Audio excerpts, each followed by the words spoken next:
You're watching ESPN's presentation of Capital One Bowl Week. It is a picture-perfect night for football here in Charlotte as we welcome you to the 2011 Belk Bowl. It's a sea of red here in Charlotte as the Louisville Cardinals will take on the North Carolina State Wolfpack.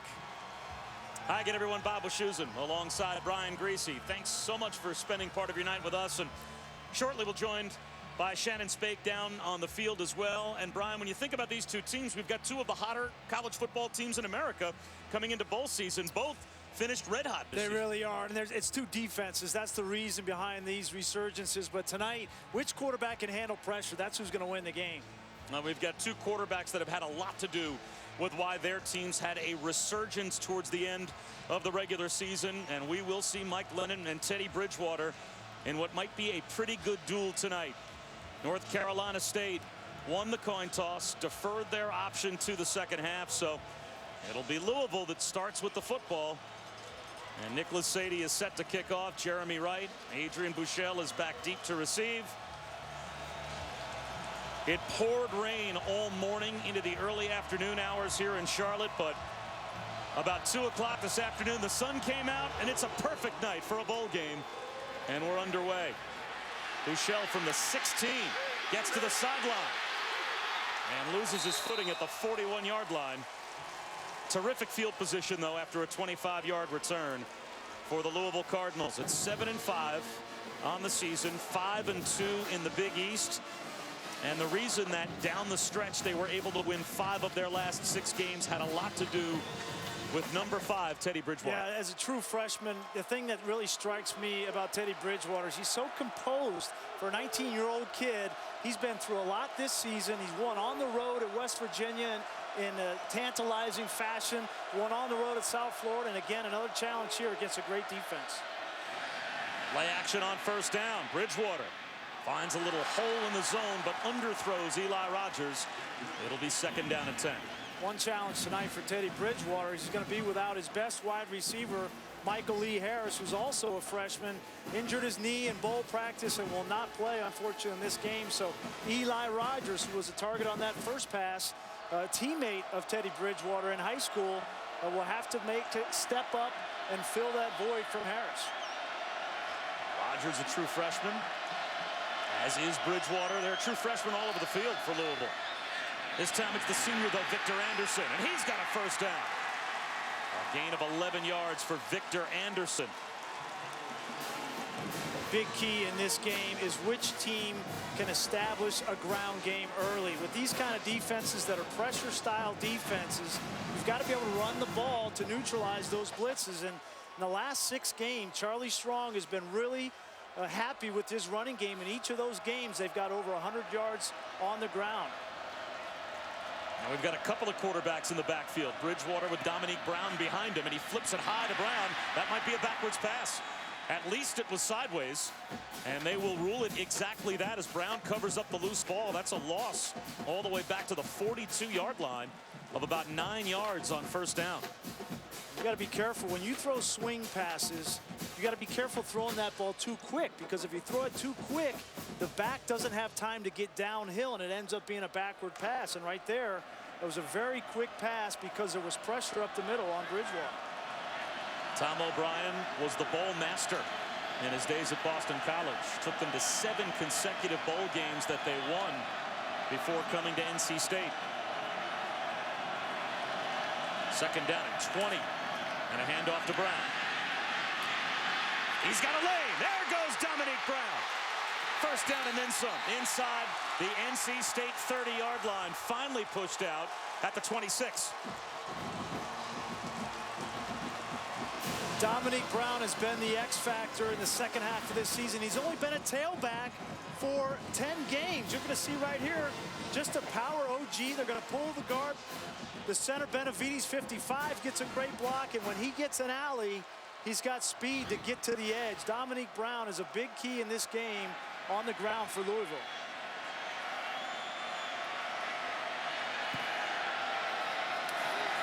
Trap handoff to Victor Anderson. And he hurdles his way to the 24-yard line for a gain of 2. Blown up by Terrell Manning. It'll be 2nd down and 8 for Louisville. This NC State defense had so many injuries in the beginning part of the year. Coach O'Brien told us on the phone this week they had 51 lost starts to injury on this defensive side early in the season. And Terrell Manning was one of those guys that they missed and really hurt them early in games against Wake Forest, Cincinnati, and Georgia Tech, all losses.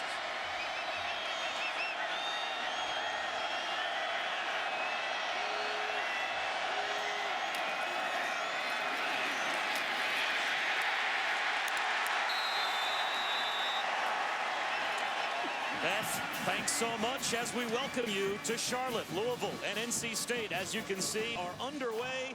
This is the 2011 Belk Bowl here in Charlotte. A terrific atmosphere in a sea of red. Louisville taking on NC State, and Louisville off to a very quick start in this game for Charlie Strong, as his team on the opening possession has gotten big run plays. They're now faced with 3rd down and 8 in a situation where Tom O'Brien's NC State Wolfpack defense has thrived this year. Brian, they can bring the heat to a true freshman quarterback in Teddy Bridgewater. Bridgewater under pressure, unloads it, and it's intercepted. Threw it right into the hands of Terrell Manning. His 3rd interception of the season, and the opening drive for Louisville comes up empty inside the 25-yard line. We talked with Mike Archer, defensive coordinator for NC State. They said they've had trouble all year getting pressure with 4. This time they rush 4 and they get great pressure. Bridgewater tries to step up and avoid the sack by dumping the football. You just have to know in this situation that a sack is better than being loose with the football. Big turnover for the Wolfpack.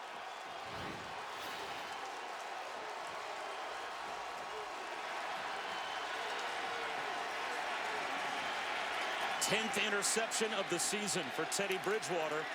And this is the opening possession now for NC State. They go to the ground, and James Washington picks up about 4. It'll be 2nd down and 6. Daniel Brown on the stop for Louisville.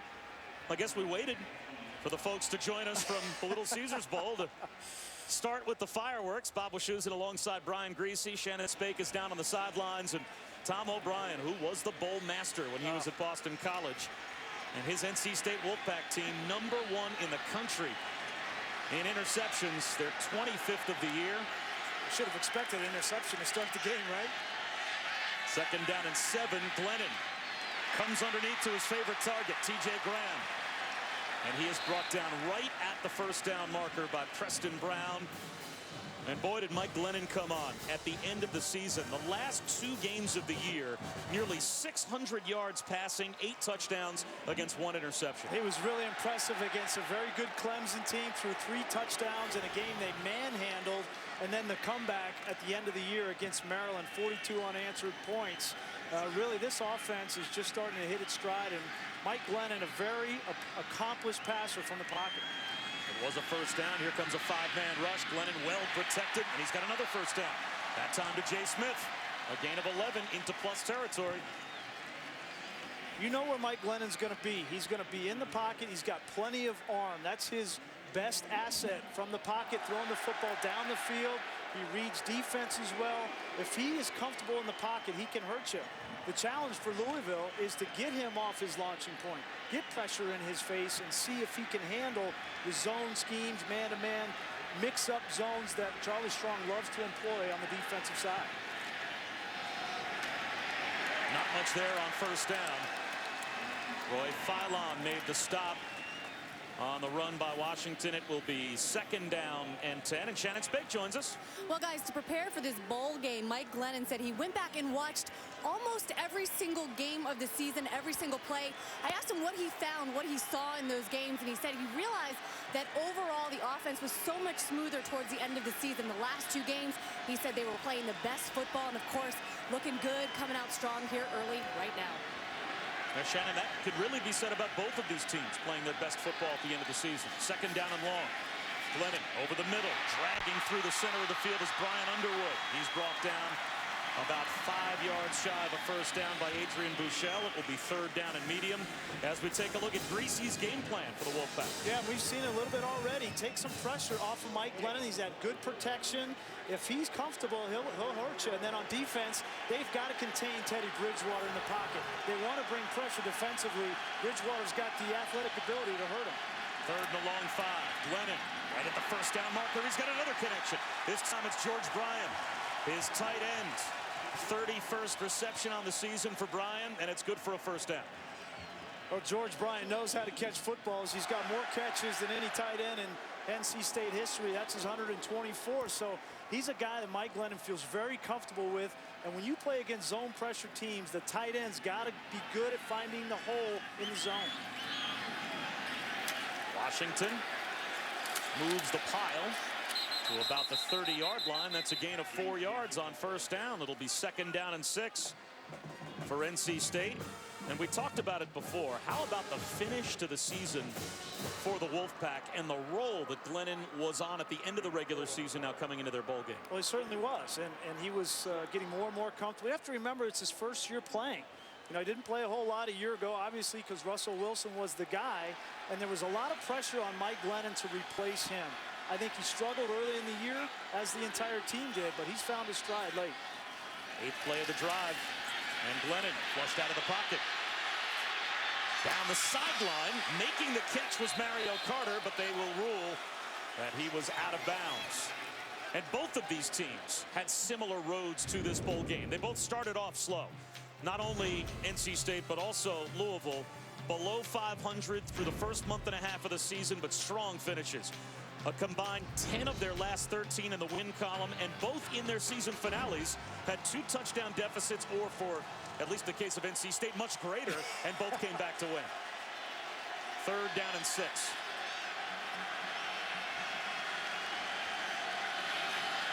Blitz comes off the edge. Glennon goes that direction, and he's got a first down connection. Jay Smith climbed the ladder and made the catch at about the 22. So NC State keeps the drive alive.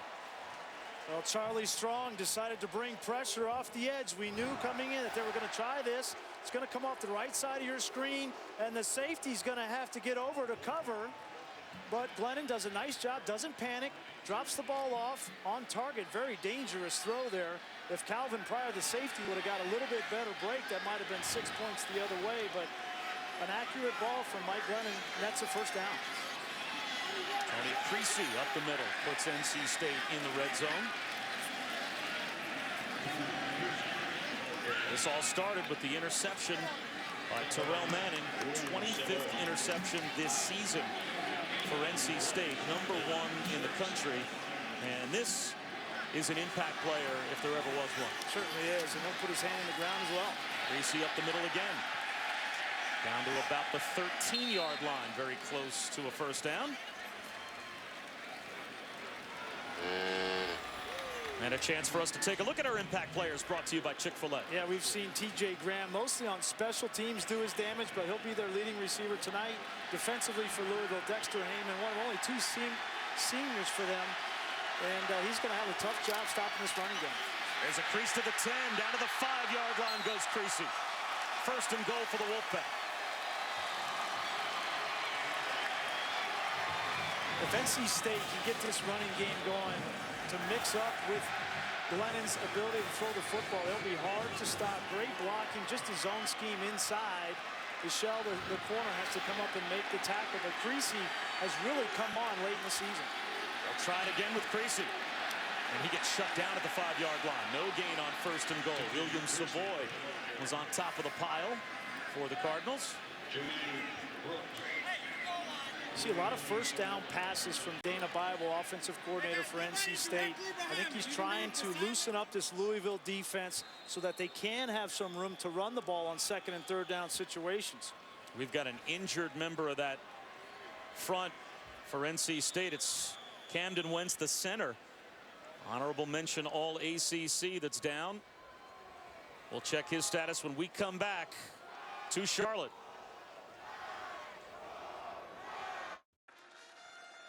Nearly 125 years ago, Belk opened its first department store right here in North Carolina.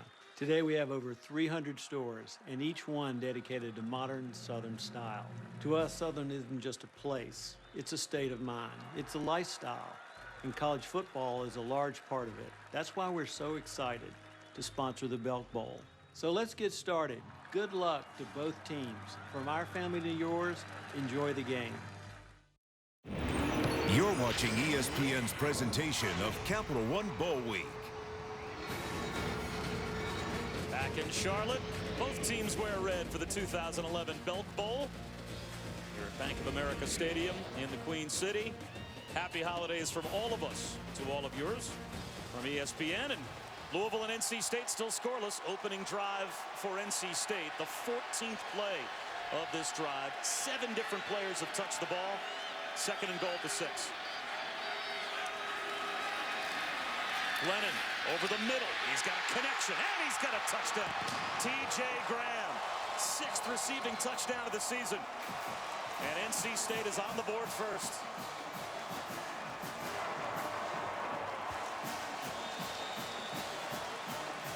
Really impressive opening drive on the ground from behind them.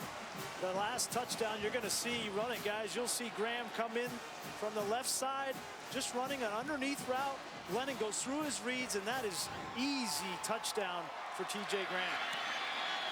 Sadie's point after is good. So the Manning interception becomes 7 for NC State. And Glennon was 6 of 7 for 46 yards on the drive. Tom O'Brien's team takes the early 7-0 lead.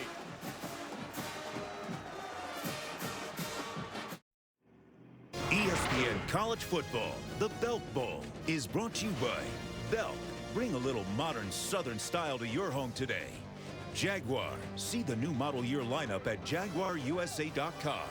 The new Capital One Cash Card for people who want 50% more cash.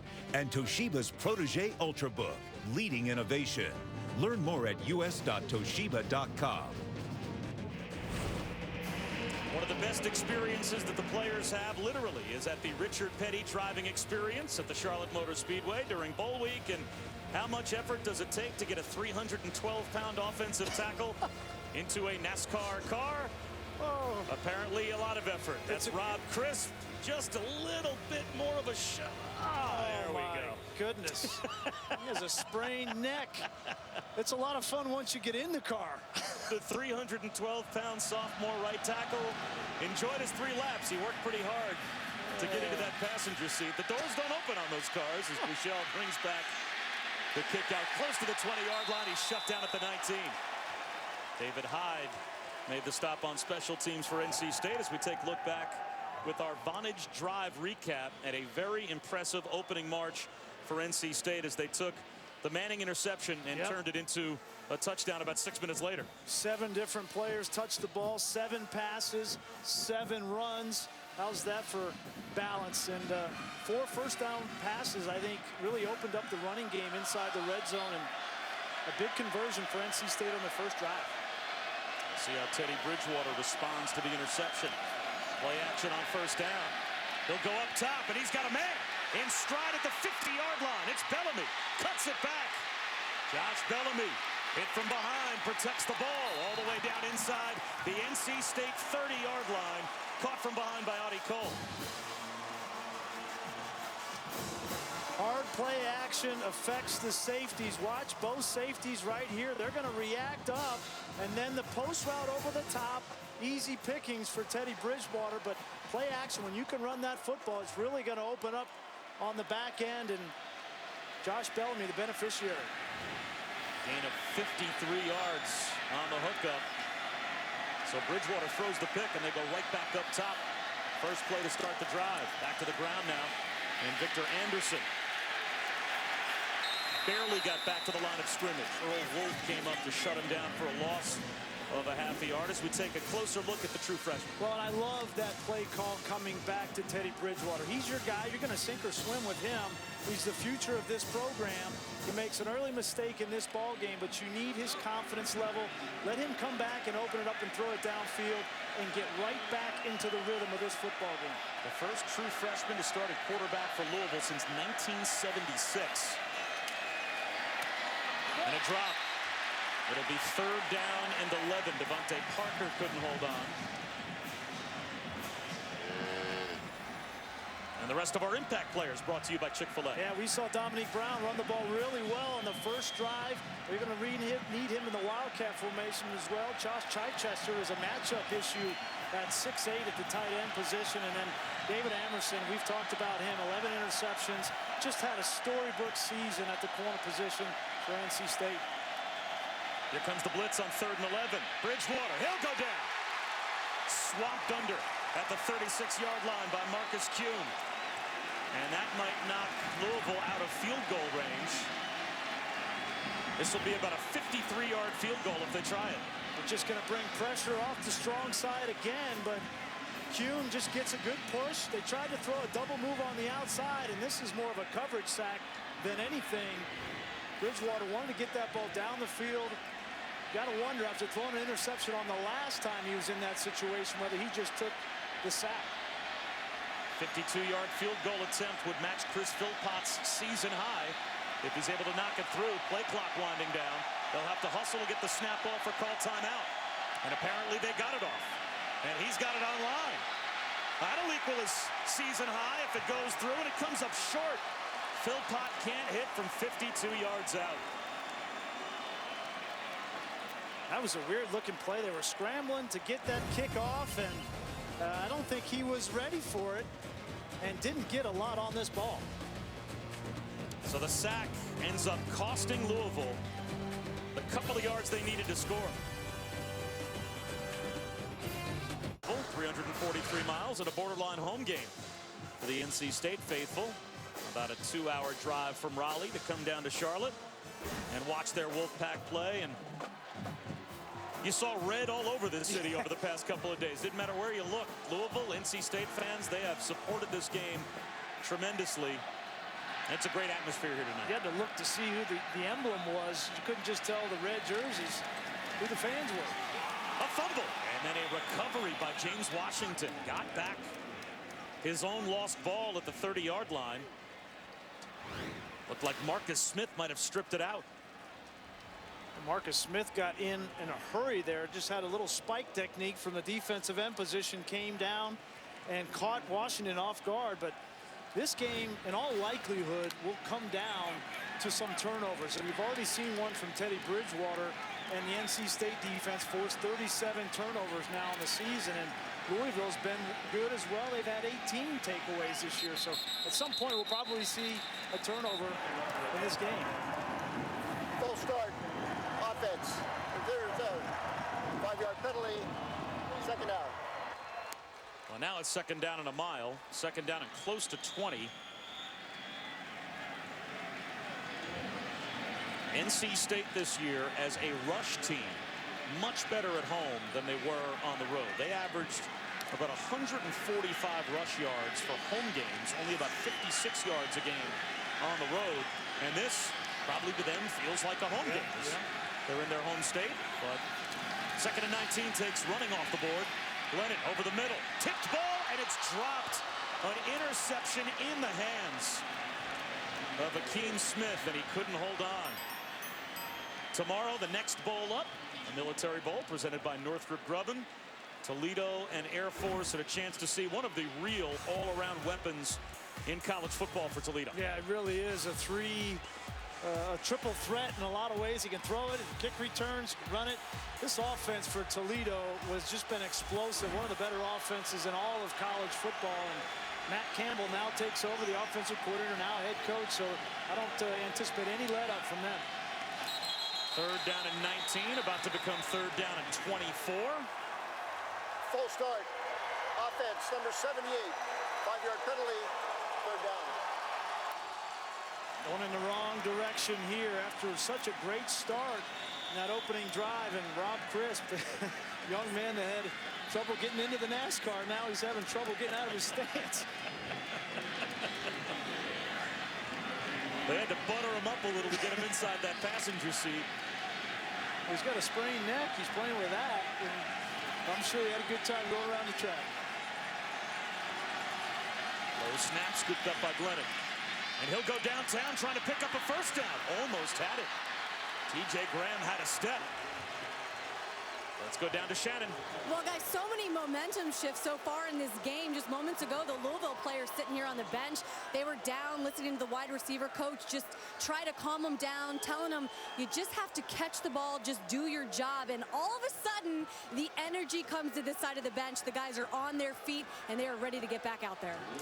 Well, they're about to get the football back, Shannon, with great field position, you would think, as Will Bauman will punt. Scott Radcliffe across his own 40-yard line to receive, and Bauman lost the football, fumbled the snap, and the Cardinals jump on top of it inside the 10-yard line. And now a post-play shoving match breaks out as well. It looked like Adrian Buechele came in and got about as easy a punt block as you could ever ask for, as Bauman couldn't handle the snap. Yeah, I don't even think Bauman ever got his foot to the ball to punt it, to be blocked. The ball hit him right in the hands. I think it was a good snap, and Bauman just drops it. You wonder in these situations if punters, sometimes they look up to see if the rush is coming or get nervous, but either way, a huge momentum shift, as Shannon was talking about, again for the Cardinals. That'll energize the sideline when all of a sudden you find yourself with first down and goal at the 5. So Tom O'Brien's team trying to overcome a special teams blunder, and they'll go Wildcat with Dominique Brown. And he will keep it himself. Brown tries to turn the corner, and he lost 3 yards. David Amerson came up to make the stop, but there was nowhere for Dominique Brown to go. Great contained defense from NC State. You mentioned Amerson. He came in from the corner position. For all the things that he's done, intercepting passes on this defense, he really tackles well on the edge. And to be a complete player like Mike Archer wants Amerson to be, he's had to work on that. He's gotten stronger in the offseason and come in his true sophomore year and really studied the tape and become a complete player for NC State. To Bridgewater at quarterback. He'll fade one to the back right corner. A jump ball, incomplete, out of bounds. Devontae Parker leads Louisville in touchdown receptions this season. Almost had his 7th. Instead, it's 3rd and goal. They tried to pick on C.J. Wilson. They're not going to throw it to Emerson's side, and Parker had a great opportunity. That ball is thrown perfectly. He catches the ball, but the left foot just comes down a foot out of bounds. And the officials right on top of the call, so 3rd down and goal now for Louisville. And they're a little late getting into the huddle. Play clock's at 12, and it looks as if they just got the call in from the sideline. Play clock's down to 8. Now Bridgewater has to call timeout. That's a good timeout there. You get a turnover, a big momentum shift, and a block punt, and you can't waste this opportunity. Charlie Strong might have been delaying a bit, thinking he might be able to get a review. And as a result, late to get the play call in. So you burn a first half timeout, which certainly doesn't hurt you much. Capital One Bowl week continues with 2 games tomorrow on ESPN. First at 4:30 Eastern, Toledo meets Air Force in the Military Bowl, presented by Northrop Grumman. And at 8 Eastern, the California Bears look to build on a strong finish when they take on the Longhorns in the Bridgepoint Education Holiday Bowl. Capital One Bowl week on ESPN, ESPN3, and also streaming live on WatchESPN.com and the Watch ESPN app. 2 more games tomorrow. So Louisville gets the punt muff down at the 5-yard line. 1st and goal there. Their first 2 snaps, they go backwards to the 8, and now it's 3rd and goal. This is an area of the field where Josh Chichester, the tight end, who's 6'8", gets a lot of looks from Teddy Bridgewater.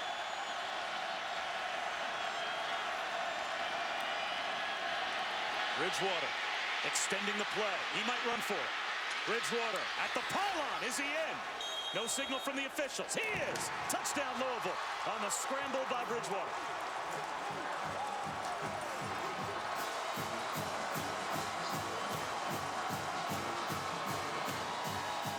Teddy gets a great block at the end from Vic Anderson, the senior halfback. But what effort from Teddy Bridgewater. We talked about his ability to throw from the pocket and his poise, but his competitiveness has been on display all season. Again, another great example of how tough this young kid is.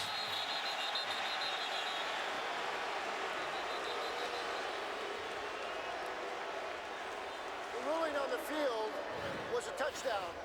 The previous play is under review. So just before the extra point would have made this official, they buzzed down from the replay booth to say we need to take a further look. And it looks like a terrific call, doesn't it? Looks like he just barely snuck the ball inside the pylon and had control of it when it broke the plane. What great effort here. The block by Anderson on Manning just gives Teddy Bridgewater enough. The foot does not come down. We saw that from the previous look, and that ball is definitely inside the pylon, and Teddy Bridgewater knew. He knows right here he's going to take a big shot. I might as well extend and get a touchdown for my team. Well, Jim Blackwood is the WAC supervisor of officials. He is joining us in the booth for our game here in Charlotte. And Jim, what do you think? Because the ball goes and hits the pylon, he never steps out of bounds. The ruling on the field is confirmed. Touchdown. And obviously, not only does the replay booth not overturn the call, but you can tell from the verbiage that they confirmed the call on the field. So indisputable video evidence to say that, yes, it is a touchdown. So the muffed punt by NC State costs them 7 after all. Bridgewater's touchdown run holds up, and we're tied at 7. We'll step away for 30 seconds and come right back to Charlotte. 7-7 in the first quarter.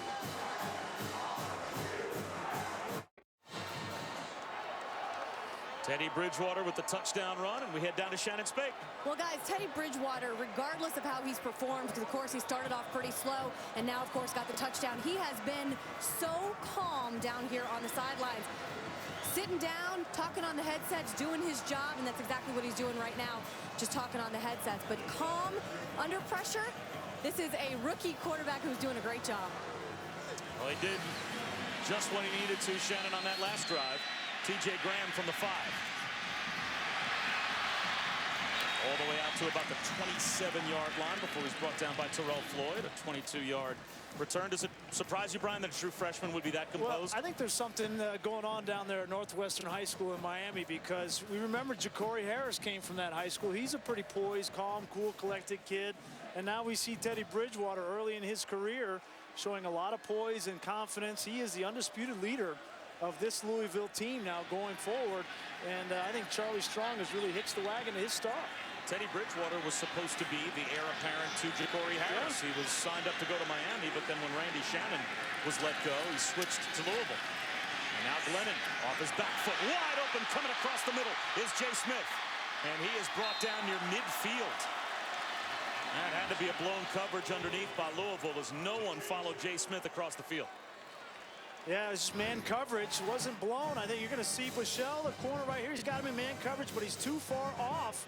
You can't cover a crossing route from 10 yards deep. That's just a formational error by Adrian Bushell, who is playing for the first year here at Louisville. He came over from Florida.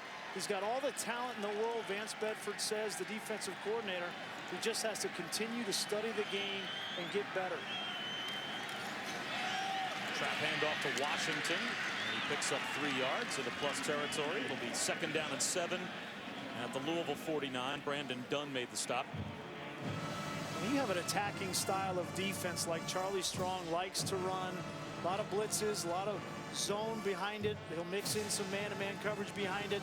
There's a lot of onus on the back-end secondary players to know where they're supposed to be behind those blitzes. If you're out of position, you're in trouble.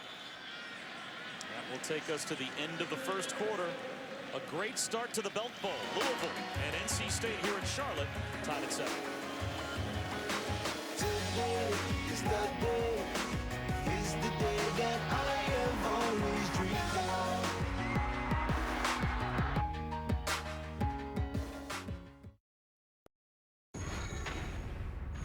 Welcome back to Charlotte. You're watching the Belk Bowl on ESPN. Go, go, go, go, go, go, go, go, go. Well, the Louisville cheerleaders have had some to cheer about so far, and Charlie Strong obviously with a good defense and a young quarterback in Teddy Bridgewater that just converted from 8 yards away. And he is also without, as you can see, number 2 is star wide receiver, redshirt freshman Michael Lee Harris. Wrecked his knee in practice for this game, but it's Mike Glennon. And NC State starting off the second quarter in plus territory. Glennon up the seam, bobbled ball, and it's dropped by George Bryan. So it will be third down and about 7 for NC State. We've seen a little bit of everything so far here tonight. Block punts, fumbles, interceptions. We've seen Teddy Bridgewater. I think you see why Charlie Strong is so excited about the future with Teddy Bridgewater and some of the young wide receivers, Eli Rogers, Vontae Parker, and Mike Lee Harris. When he comes back, the future looks really bright for Louisville. That's Brian Greasy. I'm Bob Wischusen, and Shannon Spake with us as well. Here in Charlotte, big play now from just across midfield for the Wolfpack. 3rd and 7. Low snap.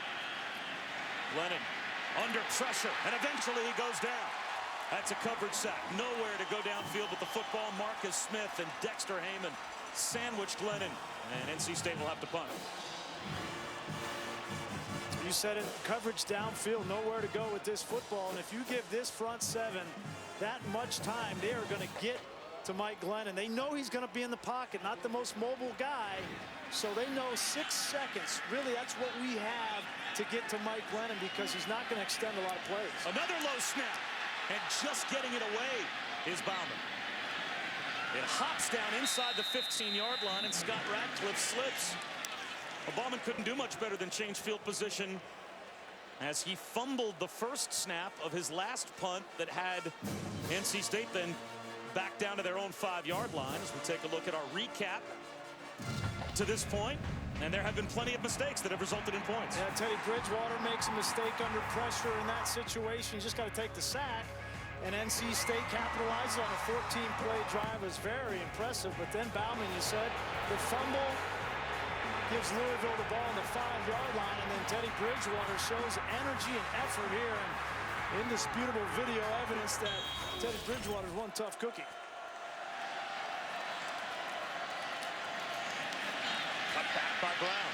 And Dominique Brown out close to the 20-yard line. A gain of 6 on first down for Louisville. So it'll be 2nd down and 4 as we take a look at the storylines to this point. Special teams, mistakes, turnovers that have resulted in points. Well, you always wonder when you have a month off for young college student athletes how they're going to respond and react after having that time off. And sometimes they're a little bit loose, and I think we've seen that in a number of ways early in this game. I expect the second quarter to be a lot more fundamentally sound.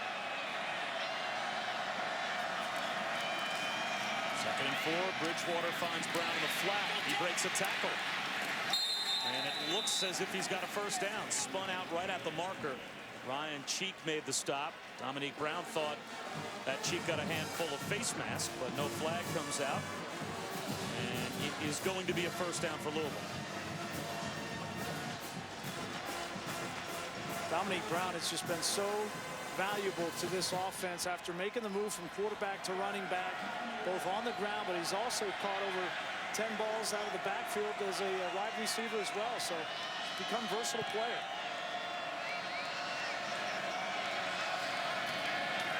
Little bubble screen thrown a bit high, pulled in by Eli Rogers, and he gets a step down the sideline. Turned on the afterburners and picked up a first down with a flag down back near the line of scrimmage.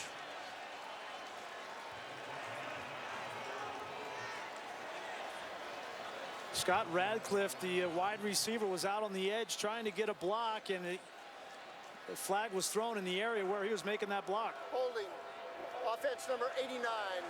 10-yard penalty from the spot of the foul. First down.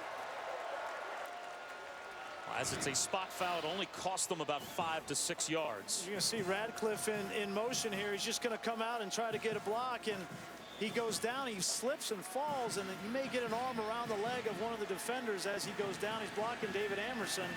Yeah, and you see it right there. When he went down and got his arm around the leg of Amerson, they threw that flag. Good call. Turns into a 5-yard penalty because it was a spot foul. So 1st and 15. Draw play, bouncing right. Not much there for Jeremy Wright. He lost about 3, maybe 4 yards back to the 15-yard line. Now it's going to be 2nd down and a mile for Louisville from their own 15. This is a big defensive line for NC State. They've got 2 300-pounders on the inside with Kuhn and Sweezy. And then the defensive ends, Slay goes 290. Cato Bishop goes 280. So they've got a lot of meat up front. They're tough to run the ball against. Second down and 18. Four-man rush. Bridgewater to the sideline. Gets most of it back. Devontae Parker made the catch at the 30. And second and 18 now becomes third down and 4. C.J. Wilson brought him down, but it's a good throw by Teddy Bridgewater to set up a manageable down and distance. Well, that's what you see, the maturity of Teddy Bridgewater. He understands I don't have to get it all back in one play, but I do need to get 10, 12 yards to bring up a manageable third down situation. Take what the defense gives you, throw the out route to Parker on the outside, and come and convert in third and short. They gave Parker the 31-yard line, so it's only third down and 3.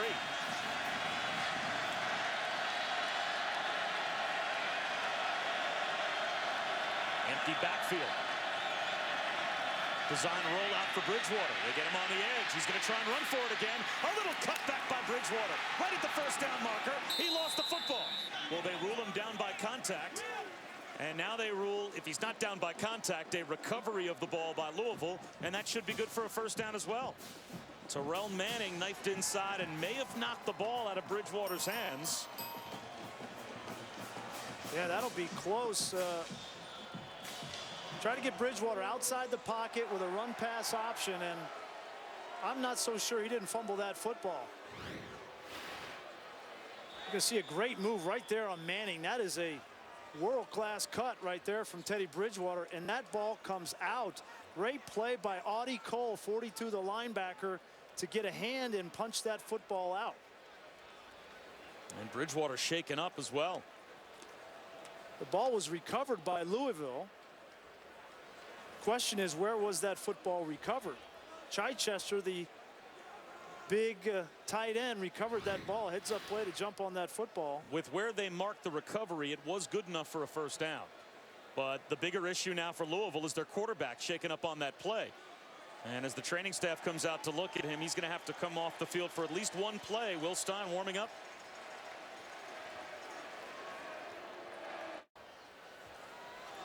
While we were away, Bill Athan, our referee tonight, was presented with the coin from tonight's coin toss, a commemorative football, a long distinguished career as a referee in college football. Will Webb, the executive director of the Belk Bowl, making the presentation as this is Bill Athan's last game tonight. So congratulations to Bill Athan, our referee, as he is calling it quits after tonight. Not calling it quits, though, will be Teddy Bridgewater. As a moment ago, he was just checked out by the training staff. One of the doctors was making sure he had full range of motion with his right arm and right wrist. Now, he was tended to by the training staff, so he's got to come off for at least one play. Will Stein in at quarterback. A handoff to Victor Anderson. And now Bridgewater eligible to re-enter the game, and he comes right back in. It'll be second down and long for Louisville at their own 35. Yeah, and I'm going to recommend, if Teddy Bridgewater is going to continue to run the football like he has in the first half of this game, the touchdown and then that big first down, you're going to put on a little bit of weight in the offseason. Get a couple peanut butter and jelly sandwiches. If he's got the good frame, is 6'3", but he only weighs about 193 pounds, so he could use a few lbs. Dominique Brown behind him on second down. A little swing pass to Brown, and it's tipped and falls incomplete. Good play by Brian Slay. And I mean, if anyone from Louisville's side listening to the broadcast right now is interested in a freelancer to help Teddy Bridgewater put on those extra pounds, I am happy to offer my services. As you are now in my wheelhouse. You have perfected that craft. There's no question. If you want to fatten up Teddy Bridgewater, I am your guy. Third down and 10. Be careful in this situation. This is where NC State loves to dial up pressure. Here comes the blitz right up the middle. Bridgewater sets up the screen behind it, and it's read beautifully by Manning. Terrell Manning right in the face of Brown. Drops him for a loss of a couple of yards, and Louisville will have to punt. Well, it's a great call by offensive coordinator. They're going to bring up the middle right here, and a screen is the perfect play call, but Manning just reads it perfectly, drops from the defensive end position, and is in great position to make the play on Dominique Brown. Razor will punt.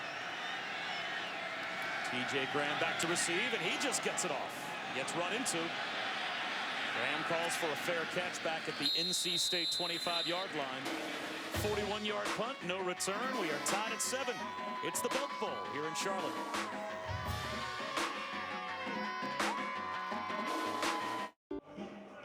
ESPN College Football, the Belk Bowl, is brought to you by the GMC Sierra. Now during the GMC holiday event, trade up to the best Sierra ever and get some of the best offers of the year. Geico, 15 minutes could save you 15% or more on car insurance. And Snickers, you're not you when you're hungry. Snickers satisfies. It is Capital One Bowl week, and the players from both teams took that literally. It's a night of bowling a few nights ago. It's just a creative way to practice your touchdown dance is all. I didn't know there was a strike dance.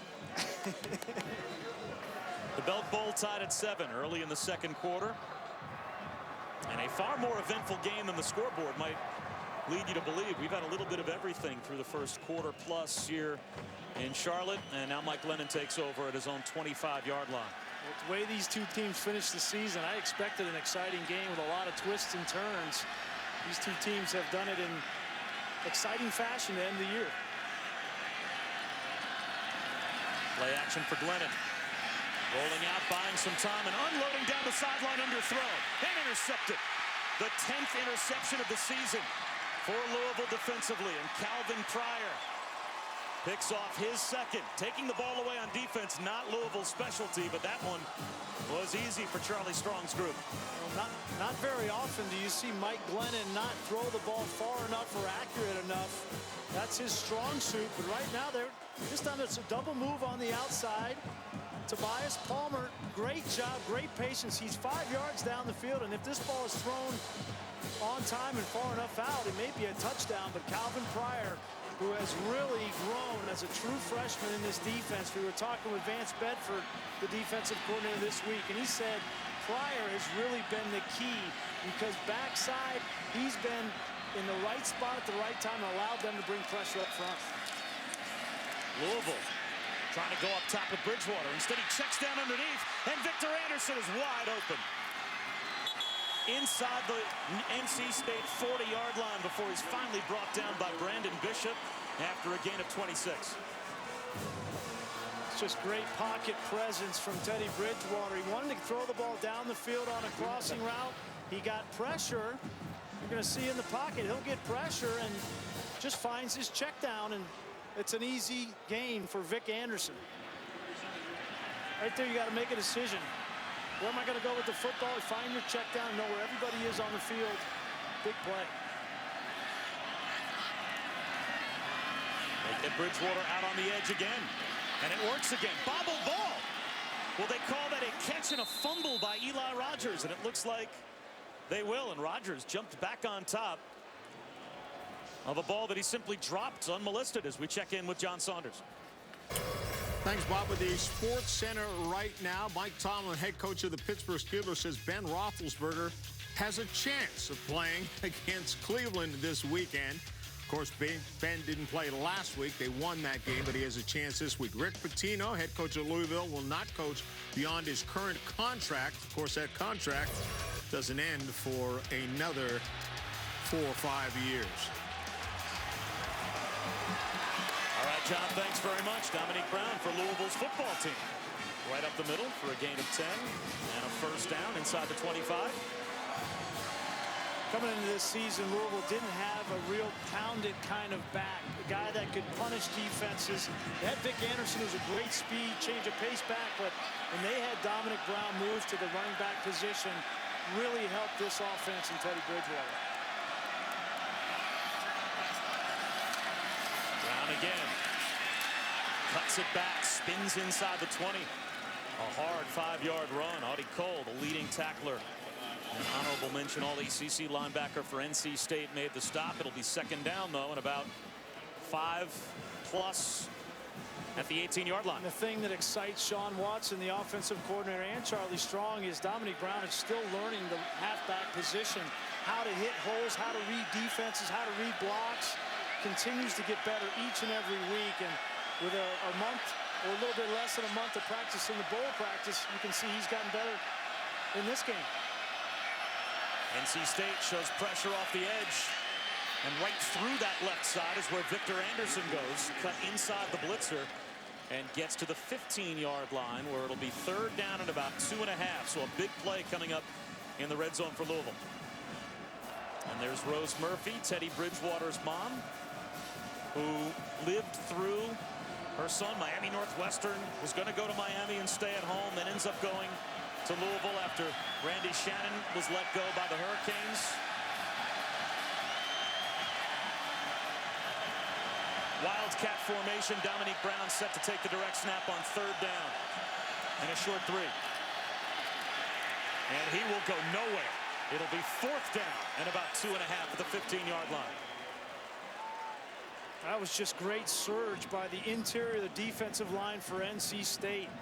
Marcus Kuhn, 91, Sweezy, 52, Slay. Look at this push they get. Nowhere for Dominique Brown to go with that football. And impressive. Earl Wolf comes off the edge from the safety position. A big stop on 3rd down for NC State. And with the play clock winding down, Chris Philpott had his group have to rush to get set up for a 52-yard field goal earlier that he missed. Now the play clock winding down on a 32-yard attempt. And now he's 1 for 2. And that puts Louisville on top by a field goal. Back and forth we go in the Belk Bowl. Charlie Strong's group up 10-7.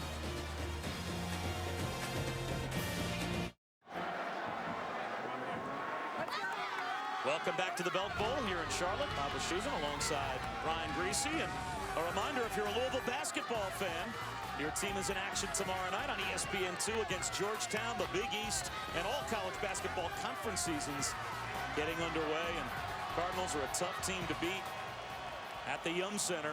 20 straight home wins, the 8th longest streak in the NCAA. And Big East basketball, at least as we still know it, begins tomorrow night for both Georgetown and Louisville. TJ Graham lost his footing and goes down at the 20-yard line. 19-yard return. The Military Bowl again presented by Northrop Grumman is the next bowl up during Capital One Bowl week. That comes your way tomorrow at 4:30 Eastern between Toledo and Air Force from our nation's capital on ESPN. Looking forward to seeing Tim Jefferson play his final game for the Academy. It's been an amazing Iron Man of sorts. 43 straight starts for Tim Jefferson at the quarterback position. The way he plays, so physical, that's really a testament to how tough he really is. Lennon straight back to throw on 1st down. Underneath, coming across the middle and breaking a tackle is Tobias Palmer. And he's got a 1st down to the 33-yard line. Mike Evans had a chance to bring him down for a modest gain and couldn't do it. Yeah, Evans, you got to make that tackle. One of the things the defensive coordinators really stress about in these bowl week practices and the time that they have off is tackling on the perimeter. Both these coordinators expressed to us their concerns about tackling, and that time if Mike Evans comes up and makes that tackle, it's a 6 or 7 yard gain instead, a 1st down for NC State. By the way, number 50 in red, Cameron Fordham, just snapped the ball. The 3rd center we've already seen in tonight's game for NC State. James Washington on a check down has another 1st down at the 44-yard line. So we went through Camden Wentz, who was injured. He's honorable mention all ACC. That was the possession before for NC State. Then Wayne Crawford came on, and now Cameron Fordham. You don't usually get 3 deep on the center chart in the 1st half. That's a big deal. That's disconcerting, not only for the quarterback, because you've got to get the snap from him, but centers make all the calls on the offensive line up front. And if he's not had that kind of experience, I expect Louisville to pressure him. Lennon up the seam, and he's got a 9-yard gain into plus territory to George Bryan. Wentz is still over on the sideline as he went out 2 possessions ago. You'll see the accuracy of this throw. You see the center here. He's going to struggle for him, gets beat quickly. But this ball thrown accurately in between 2 defenders to a reliable target in George Bryan. Lennon on 2nd down and short, protected, and eventually has to throw it down the sideline with a flag down. Coming back to help out his quarterback is T.J. Graham. If the play stands, plenty good enough for an NC State first down. But the flag thrown at the line of scrimmage, except it will be against Louisville. So a 13-yard gain for NC State will stand.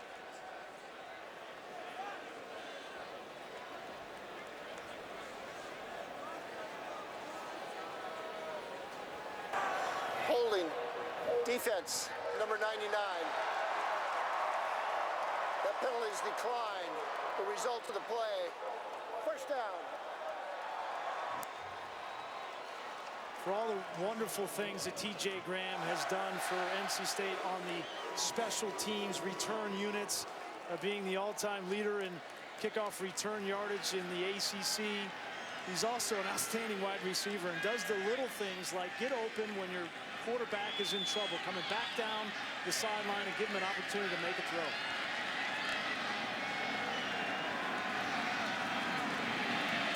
Glennon down the seam, making the catch and walking into the end zone is Tobias Palmer with an NC State touchdown.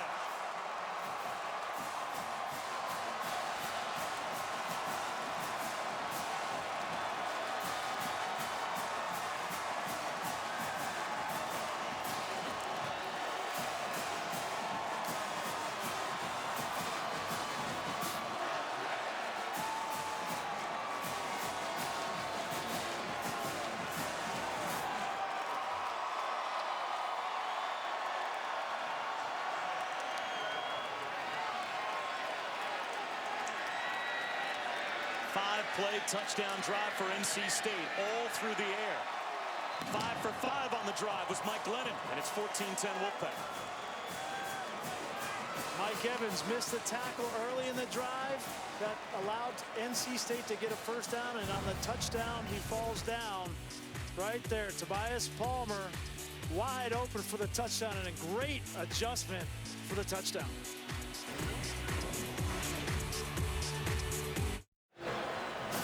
You can't do it any better than Mike Glennon did it on the last drive, and he was certainly bailed out with terrific hands by Tobias Palmer on the touchdown catch. 5 for 5, 80 yards. And his 29th touchdown pass on the season, and it's 14-10. NC State on top. Here's Jeremy Wright. Kickoff return, trying to turn the corner. Down the sideline to the 30. Gets a block. Right, can he stay in bounds? Finally bumped out. David Amerson saved a touchdown, but it'll be Louisville starting at the NC State 40-yard line. Another big play on special teams, a 58-yard kickoff return by Wright. Like they had the wall set up to the opposite side of the field, and Wright just uses speed to get to the wall. Once he gets to the wall, he gets a great block on the outside, 2 great blocks.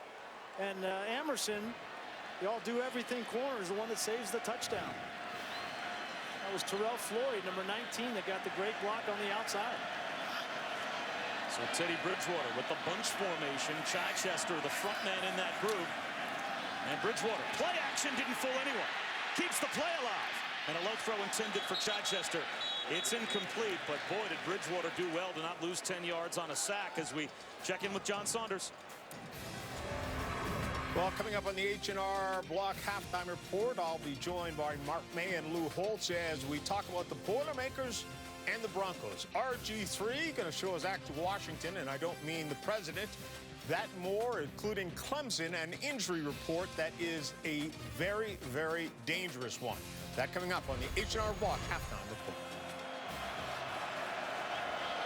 All right, John, thanks very much. 14-10. NC State has the lead. Dominique Brown brought down at the line. It'll be 3rd down and 10, and behind the dynamic duo of Russell Wilson and Monty Ball, the Badgers will try and outrun the Michael James and the Oregon Ducks. The granddaddy of them all, the Rose Bowl game presented by Vizio. Monday, January 2nd on ESPN, ESPN Radio, ESPN3, and streaming live at the WatchESPN.com and Watch ESPN app. Coverage begins at 4:30 Eastern. Big play here for Louisville. 3rd down and 10.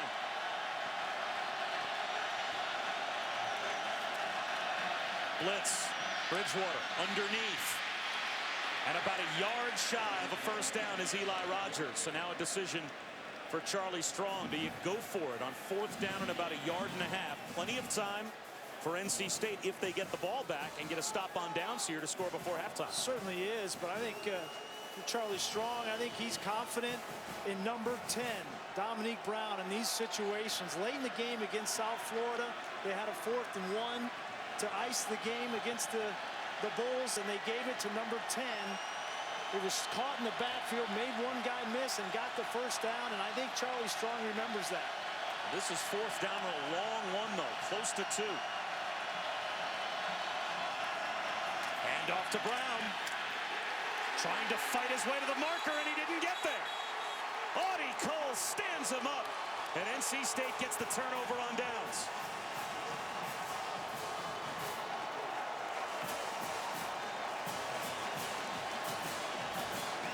Charlie Strong was thinking the same thing, but so was Audie Cole. Here he is right in the middle. Just take a look at him wade his way through the traffic, finally finds his target, gets underneath the pads, and then drives his legs. That's what's made Audie Cole one of the most valuable players on this NC State defense. And was it me, or did Chichester whiff on the block of Audie Cole?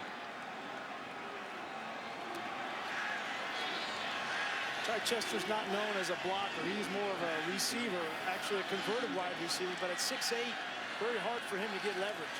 So plenty of time for Mike Lennon. He wants to set up the screen. Flips it in the flat to James Washington. And I'm not sure he picked up a yard. Bumped out of bounds by Mike Evans. So Louisville gets a 58-yard kickoff return and can't do anything with it. No points off a drive that starts at the +40. You see NC State's doing it exclusively through the air. That last drive, all 80 yards through the air, and happiest guy in the stadium to see that 4th down come up negative was Mike Glennon. Another opportunity to build on his rhythm. Glennon up the seam, in stride. TJ Graham stays on his feet, breaks a tackle, touchdown.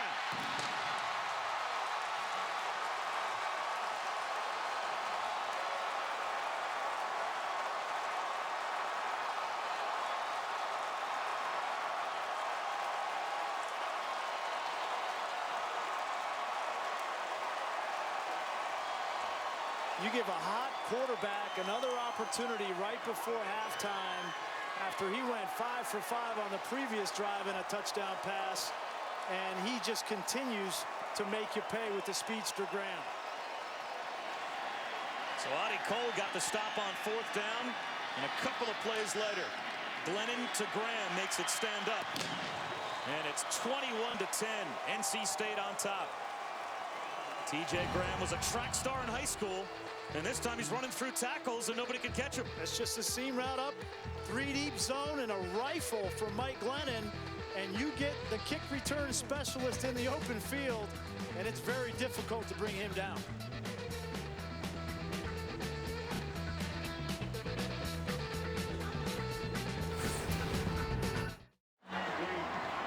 Mike Glennon and TJ Graham hook up again. That's the most common scoring combination this year for NC State. And it's a 2-possession lead now for the Wolfpack. Still time, though, before halftime for Louisville. As Jeremy Wright takes a knee only a moment ago, a long kickoff return went to waste for Wright. But now Teddy Bridgewater with 2 timeouts and a minute and a half to go before halftime still has a chance to put more points on the board for Louisville.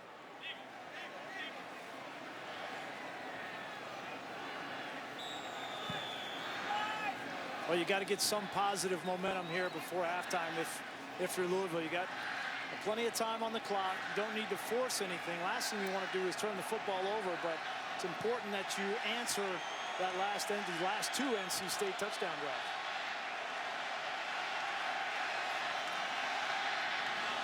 Up the sideline, breaking a tackle is Josh Bellamy. Well, that'll change your play calling philosophy pretty quickly as you get out of bounds to stop the clock and pick up 24 yards to your own 44-yard line. Yeah, it certainly will. And we continue to see missed tackles on the perimeter by secondary players. That time, Bellamy Made one guy miss. Nice game.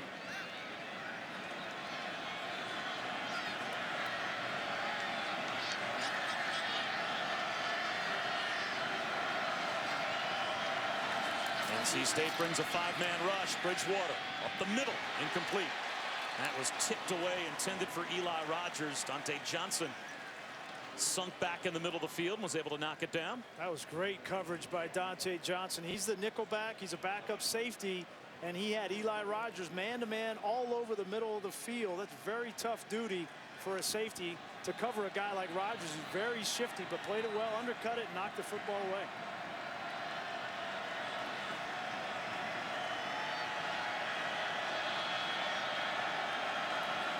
Again, it's a 5-man rush. Middle of the field, the catch made by Eli Rogers, and he is blown up. Johnson and Bishop there in coverage, so only about a 4-yard gain. 3rd down and 6. You can see Louisville still with a pair of timeouts. And Bridgewater well behind Eli Rogers, and now it'll be 4th down.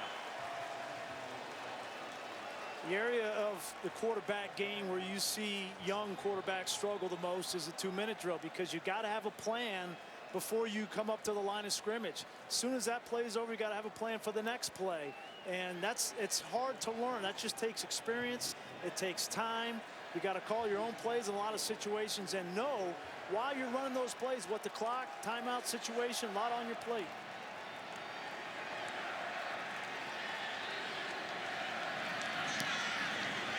Laser gets away a wobbly kick. This is down the sideline, and boy, did that take a friendly Louisville bounce. And for some unknown reason, as it's starting to die, TJ Graham jumps on top of it. Might have saved his team 3 yards after a 31-yard punt. Capital One Bowl week continues with 2 more games Thursday on ESPN, first at 5:30 Eastern. 2 of the most storied programs in the sport meet when Florida State takes on Notre Dame in the Champs Sports Bowl. And then at 9 Eastern, we'll see the Heisman winner, Robert Griffin III, and Baylor take on Washington in the Valero Alamo Bowl. Capital One Bowl week on ESPN, ESPN Radio, ESPN3, and streaming live as well on Thursday night. So now you've got 3 timeouts if you're NC State. You've got 50 seconds, but you're at your own 20-yard line, and you start the 3rd quarter with the ball. Let it fly. Let it fly. You got a hot quarterback, I would let it fly. And instead they'll run it with James Washington and see how they do. They pick up 7 on 1st down. Let's see if they go hurry up here, or will NC State try and put it in the freezer? No, they're going to go hurry up. Down to 35 seconds to go. Well, if you're going to go hurry up, you need to call a timeout. And now that defeats the purpose. Yeah. Now you're down to 30 seconds to go. No, this is not a hurry up. This is And that would be about as bad as a false start gets. I've seen players flinch. I don't know if I've ever seen one. False start. Offense, number 80. 5-yard penalty. 2nd down. I don't know if I've ever seen a player literally take off in the first 20 yards of a 40-yard dash for a false start. Well, he would come back and tell you, I'm just fast. I think Brian Underwood was about 15 yards downfield before he even realized he was the only guy running. I think Tom O'Brien is not of the same ilk or thinking that I am. Obviously, he's going to run out this clock, but I think he's got to be very happy with the way that he's played in the first half of this game, and very confident in his offense and their ability to move the football and score at will. Surprisingly, against a Louisville defense that on the year has given up less than 20 points a game, already in the first half they've given up 21. That will most likely be a 10-second runoff. If you stop the clock towards the end of the half with a penalty that benefits you theoretically stopping the clock, and you have timeouts, you can either use one of your timeouts or take the 10-second runoff. And since NC State is lining up to take a knee, I don't think Tom O'Brien minds the 10-second runoff. So a draw play.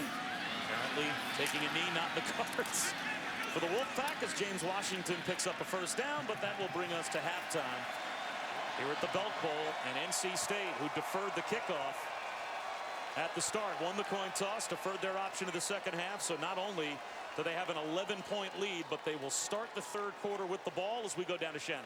Coach, there's been many momentum shifts in this game so far. How has your young team responded to that? Well, we just can't give up the big play. We've given up 2 big plays there, and they've been able to score. But we just got to settle down and get back together, get our poise back. Yeah, what will be your focus in this second half besides just poise? Well, just make sure that we are hurting ourselves right now. We can't make those mistakes, and we just have to play ball and just settle down and let our young players and let them make some plays for us. Thanks, Coach. All right, Shannon, thanks very much. So a regroup at halftime for Charlie Strong, down by 11. It's the halftime report now. John Saunders standing by with Lou Holtz and Mark May. John? All right, guys, thanks a lot. Interesting first half, 21-10. In all fairness to that wide receiver who went 15 yards down the field before the ball was snapped, he was open. There's no question about that. He had everybody else fooled. But in this game, the real story has been the experience at quarterback for NC State. And Mike Glennon has been spectacular at the quarterback position. In his last 2 series prior to that kill the clock series, what he was able to do is throw the ball for 7 times, complete 7 passes for 149 yards for 2 touchdowns. Absolutely brilliant in those 2 series. Well, the main thing has been the defensive backfield play of Louisville. Vance Bedford, the defense coordinator, played at the University of Texas in the secondary, ran all man free. This game, they're playing zone. They aren't playing it very well. They aren't tackling very well. And in only 14 completions, they've given up over 217 yards. That's a lot of yards. With ESPN's new football game, you can be the most explosive player on the field. The Return Man. Play for free at ESPNReturnMan.com. I was in Raleigh, North Carolina this summer, and I went into this famous restaurant where they have a lot of memorabilia of NC State. I actually went in to see because my friend Jim Valvano, who passed away in 1993, wanted to see all of his pictures in that. But I went in there, and who had more pictures, perhaps, than this man, Lou Holtz. Lou Holtz, who talks about like pictures like this, I believe, actually were on the wall. Lou Holtz in his living room, who loves to tell us 4 straight bowl years Mayday. Were those the stretch knit pants there? Yeah, that was, you know, those were great days. We really enjoyed a beautiful place to live, great school. We just had a wonderful time here in May Day. Awesome. 4 consecutive bowls. Did you get a free bowl of soup with those pants? No, but I did get a raise.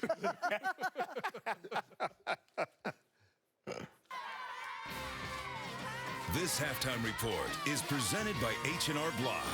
Never settle for less. You're watching ESPN's presentation of Capital One Bowl Week. Today is the day. It's the day that I have always dreamed of. Forever. When you call me the champ of the world.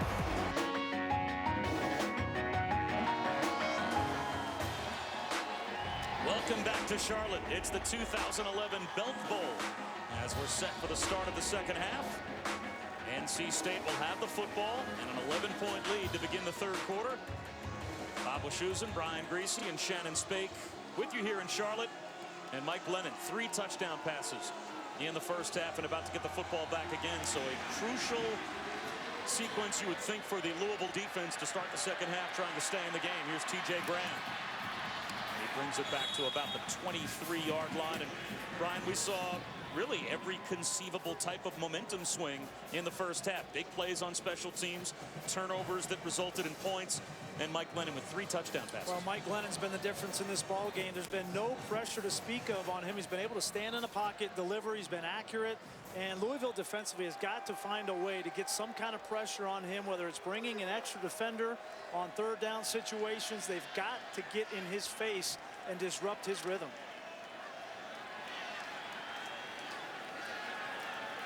It was all through the air for NC State offensively in the first half, and they'll start the second half in the shotgun. Glennon well protected underneath to T.J. Graham, and he's got a first down. That's basically been the philosophy all night. Put Glennon in the shotgun, protect him if you can, and he has spread it around well. And what's really interesting is they're doing it without their starting center.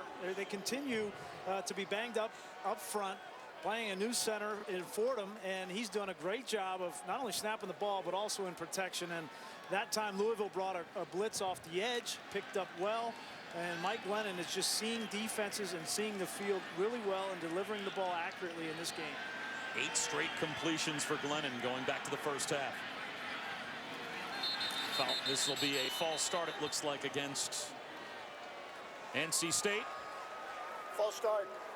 Offense, 87. 5-yard penalty.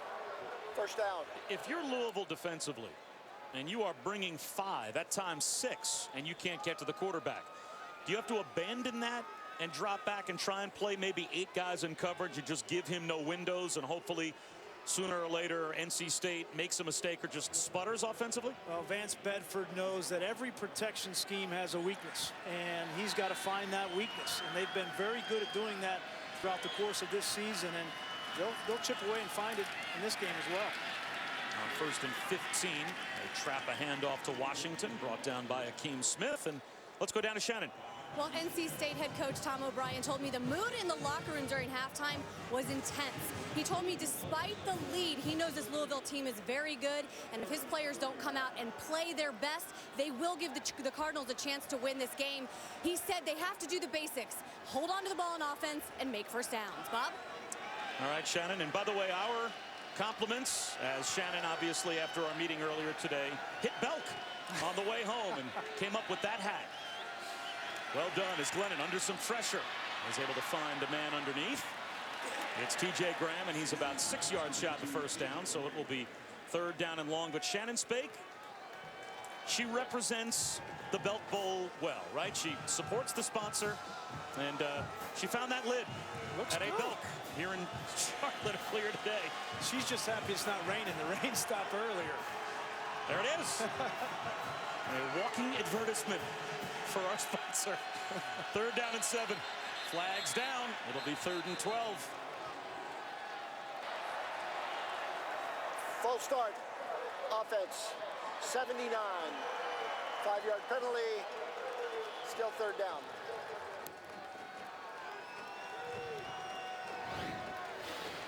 You can see they're starting to bring some pressure now. They're going to bring Preston Brown off the weak side along with Daniel Brown. And that time, if Mike Glennon didn't get rid of that football, that would have been a sack. But rally up, make a tackle, and bring up a 3rd long situation. That's what Vance Bedford is going to continue to do, is dial up different kinds of pressures. That one looked like one of his keeper. Here comes a safety blitz. Off his back foot, Glennon down the sideline. There's the flag. Looking for either TJ Graham or Tobias Palmer, but Hakeem Smith got tied up with TJ Graham. And this will be a free first down for NC State.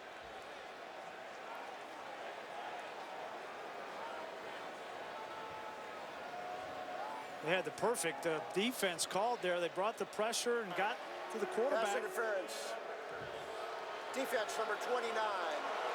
First down at the spot of the foul. There it is. Watch, the blitz is going to come, and they get there, and it's a great call by Vance Bedford. It's just bad technique by Hakeem Smith. You've got to allow that receiver. You can't get your hands on him and tackle the guy. In that situation, you got to turn, you flip your hips, run with him, and contest that throw. So the drive stays alive near midfield for the Wolfpack. Here comes a 5-man rush again. Again, Glennon beats it, but James Washington drops the ball. This is an important drive, important series. You mentioned how, Louisville wants to come out and get a stop on defense any way they possibly can. If NC State somehow can figure out a way to get some points on the board, really put a lift in their sails to start the second half. So you see both these teams are selling out in this initial drive, and that last play by Washington, a little bit of loss of focus. And Louisville averaged 29 points over their last 5 games, but they're not an explosive team. As Glennon drops again on 2nd and 10, just gets it away. Underthrown, scooped up. Will it be ruled a catch? And now they say late from the secondary, incomplete. They do not give the catch to Quentin Payton, so it will be 3rd down and 10.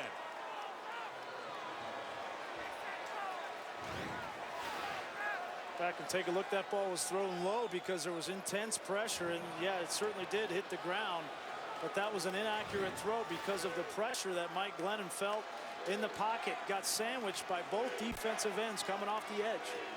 I think NC State's coaching staff was hoping for a booth review. They're going to have to call a timeout because the play clock is winding all the way down. Their offense never got huddled up. They thought that was a completion, and they also thought they might be able to avoid a booth review by running up and getting a quick snap off on the next play. Instead, the officials took the completion away, and rightfully so. We'll step aside.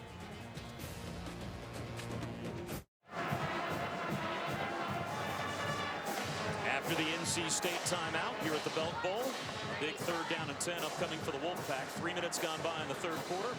Rob Schusen, Brian Gracie, and Shannon Spake here in Charlotte. And it's been an entertaining game between NC State and Louisville. This is the opening drive of the 3rd quarter. And a chance for a stop for Louisville defensively. The Cardinals are not known as a real explosive offensive team. So if NC State were to score a touchdown on this drive, that could really impact the way that Charlie Strong's team might call plays, Brian, the rest of the game, and might have to attack things offensively. Their defense needs a stop to start the 3rd quarter. Certainly down 11 is not insurmountable. They came back from double digits in the last game of the year against South Florida on the road, so they do have some firepower on offense. 4-man rush on 3rd and 10. Glennon underneath makes a connection, but a good job to bring down James Washington. Stepping up to make the tackle was Terrence Simeon, so it's a gain of only about 4 yards. It'll be 4th down, and Louisville does indeed get the stop defensively. That's good fundamental football by Louisville. Force the throw underneath, play your zone, come up and make the tackle. Sure-handed tackle by Terrence Simeon. We've seen some missed tackles in the first half, especially Mike Evans on a couple of occasions led to big plays. Punting has been an adventure for NC State so far. This time Bauman gets bumped into, and here comes the flag. So Louisville gets the stop defensively, and then they blow it with a penalty on special teams. Adrian Buechele came after the kicker, and most likely, I would think this would be ruled a personal foul. Let's check the penalty. Personal foul. It is. Roughing the kicker. Defense. 15-yard penalty and an automatic first down. That is dangerous. That did not look good, and I'm not so sure that Bauman is not hurt seriously, because it looked like Buechele got blocked into him by his own man there. Tyson Dixon blocked Buechele into the punter, and that really is the textbook definition of roughing the kicker. Into his plant leg, a free first down for NC State. Modern Southern style to your home today. Ford, drive one. And a Capital One Venture card. What's in your wallet?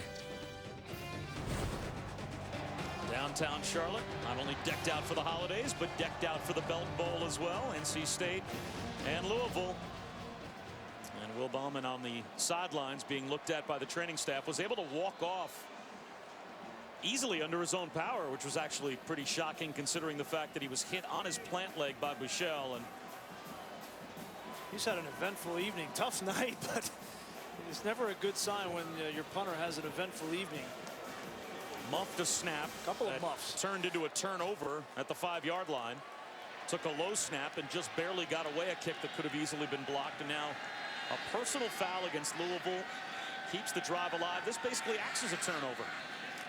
Glennon, well protected. Down the sideline for Graham. Incomplete. Couldn't locate the football.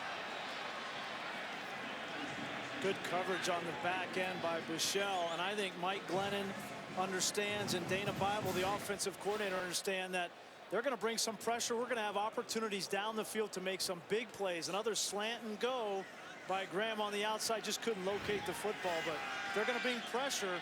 Got to take shots down the field. Here comes the pressure on 2nd down and 10, and right up the middle, nothing there for Curtis Underwood. Akeem Smith blitzed and brought down Underwood. They may have given him a half yard. So now it's 3rd down and a long 9 close to 10. And it looks like NC State lining up with no huddle. Yeah, it's interesting here. They've switched now to a no huddle offense, or a muddle huddle, in the middle of this drive, especially on a 3rd down situation here where you'd love to have an opportunity to communicate with all your guys. False start. That's the third penalty. Offense, number 79. That'll be a 5-yard penalty. Third down. That's the third penalty against NC State in the first 4.5 minutes of the second half, and this from a team that was number 1 in the number 1 in the ACC, and number 3 in the NCAA's overall in fewest penalty yards per game. They only averaged about 33 penalty yards per game during the regular season, and they're already up to 30 yards tonight, and we've barely begun the second half. Well, they just look a little disjointed on this drive, and Dana Bible decided to go with the no huddle and then huddle. 4-man rush. Glennon hit as he throws underneath to T.J. Graham and not in field goal range. So it looks like most likely NC State will have to go with a punt again as William Savoy popped Glennon just as he got rid of the football. Now it's 4th down and 12. You're in that gray area of the field at the 37-yard line. Would you go for it on 4th and 12? You can't try a field goal. It's a 55, 56-yard field goal. Not with the way that this NC State defense is. I would punt it down there. Maybe you punt out of the shotgun with the quarterback. You got an injured punter situation. Yeah, you got an injured punter. Interesting. 4th down and about 13. They'll go for it because of an injured punter, you would think, and Glenn's going to run for his life. And gets bumped out of bounds on the sideline on the far side, and a flag comes out. Will they call that a late hit out of bounds? Preston Brown was there with Glennon, and my initial thought was he was trying to hold Glennon up. He grabbed him on the jersey, didn't throw him down. I think he tried to hold Glennon up, and he might get called for a personal foul. He certainly did. Glennon flailed a little bit on the outside, and the sideline for Louisville is erupting. They don't feel that this is a personal foul call in any way, shape, or form. Unnecessary roughness. Defense. That penalty is half the distance. Automatic first down. I hate to tell you, I think that is an absolutely awful call, and I think Charlie Strong has every right to be as upset as he is. My first thought, and I think yours was the same, Brian, Preston Brown is trying to hold Glennon up. Well, he certainly does. He's got him by the jersey. He needs to get him out of bounds, and then after he gets out of bounds, right now he's just holding him up. He's not flinging him to the ground. He's actually holding him up, and then the acting job by Mike Glennon, I think, is what the officials saw and what they called that personal foul on. But tough break for Louisville. And off to Underwood, and he is down to about the 12-yard line. And again, Jim Blackwood, the WAC supervisor of officials, is with us here in the booth. Is there a black and white interpretation, or is that, Jim, maybe a bad judgment call? And your assessment of the judgment call there would be? I would prefer to have not seen it called, because he did try to hold him up. But when you're on the field, you get a totally different look. Things happen so fast in the course of a game, and I understand that sometimes you only see the reaction and you don't see the action. And I think that was the case on that call. The second personal foul in this sequence against Louisville as well. 2nd down and 8.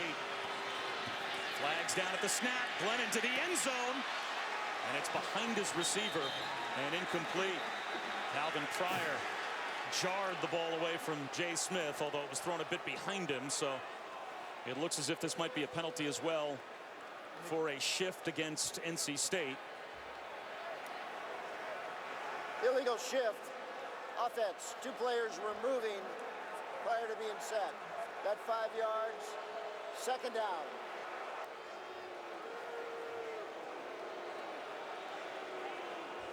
This has been an abysmal drive for NC State offensively, but it has been a drive nonetheless because of these penalties, and they haven't had any kind of rhythm on this drive. They've had penalties that have backed them up. They've had negative plays, and if they could find a way to get this ball in the end zone, I would be shocked. 2nd down and 13, play clock winding down. Again, a 4-man rush, and this time they get through to Glennon and force a throwaway. Pressure coming from Jermaine Brooks right up the middle. So now it's 3rd down and about 13. Midway through the 3rd quarter, a drive that has been kept alive twice by personal fouls. A personal foul that was the right call, a no-brainer. You can see 7 combined penalties on this drive between the 2 teams. The first personal foul, the roughing the punter, that was the right call. But the last personal foul, which would have been a turnover on downs and giving the ball back to Louisville, a terrible call as Preston Brown A bad break for the Louisville defense, trying to hold Mike Glennon up out of bounds, instead called for unnecessary roughness. 3rd and 13. Over the middle, incomplete. Again, the crowd, at least half of it looking for a flag. Stephen Howard, the intended receiver. Buechele there in coverage. So after all is said and done, it'll be a field goal attempt for the Wolfpack. Well, nice play by Buechele. Man-to-man coverage. Gets a hand on that ball. Maybe could have been called pass interference, but after that personal foul call, I don't think there's any way the officials are going to throw a flag on that one. Sadie from 34 yards to make it a 2-touchdown lead. And he's got it. So 3 points that NC State should not have gotten, and there's a flag down. A flag down on the field goal attempt. And this might be a penalty against Louisville. If it is, this might be another opportunity. Now, offside. Only offside. Defense, number 21. That penalty is declined. Kick is good. Timeout. For a second, I thought the drive might be kept alive for a 3rd time, but an inconsequential penalty, as it turns out. The field goal's good.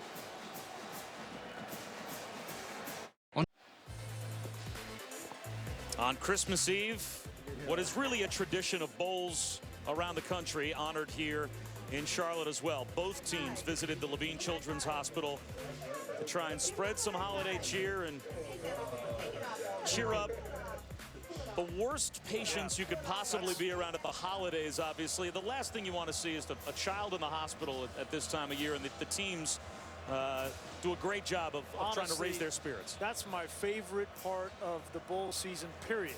Always has been, always will be. We did it when we went to bowls, and it's really a privilege and an honor as a player and on a team around the country, wherever you play, to be able to go and visit with those children on the holidays. From the goal line, muffing the return attempt, Jeremy Wright. So it goes out of the back of the end zone. It will be a touchback for Louisville, and Capital One Bowl Week continues with 2 more games tomorrow on ESPN. First at 4:30 Eastern. It's the Military Bowl presented by Northrop Grumman as Toledo meets Air Force.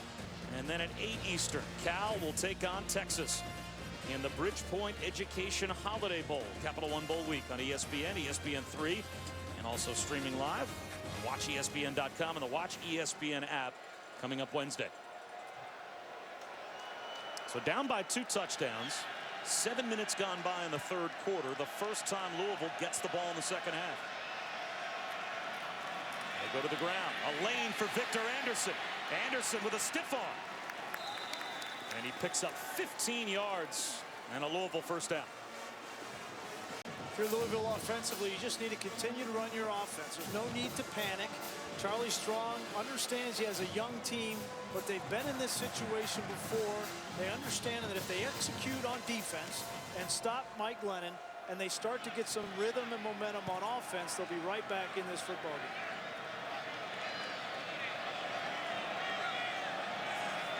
Pressure off the edge from NC State. That's the way that Bridgewater goes with the football, and Josh Bellamy tripped up after a gain of 7. It'll be 2nd down and about 3 for Louisville at their own 42. And I thought interesting talking with Charlie Strong during the course of the week. When you have a young team, you're playing 10 freshmen that are starting, and he felt like the West Virginia game on the road that they won late in October, 38-35, really was the turning point for this team, where they grew up. They were no longer freshmen, understood, hey, we can play with these guys if we just stick to our game plan.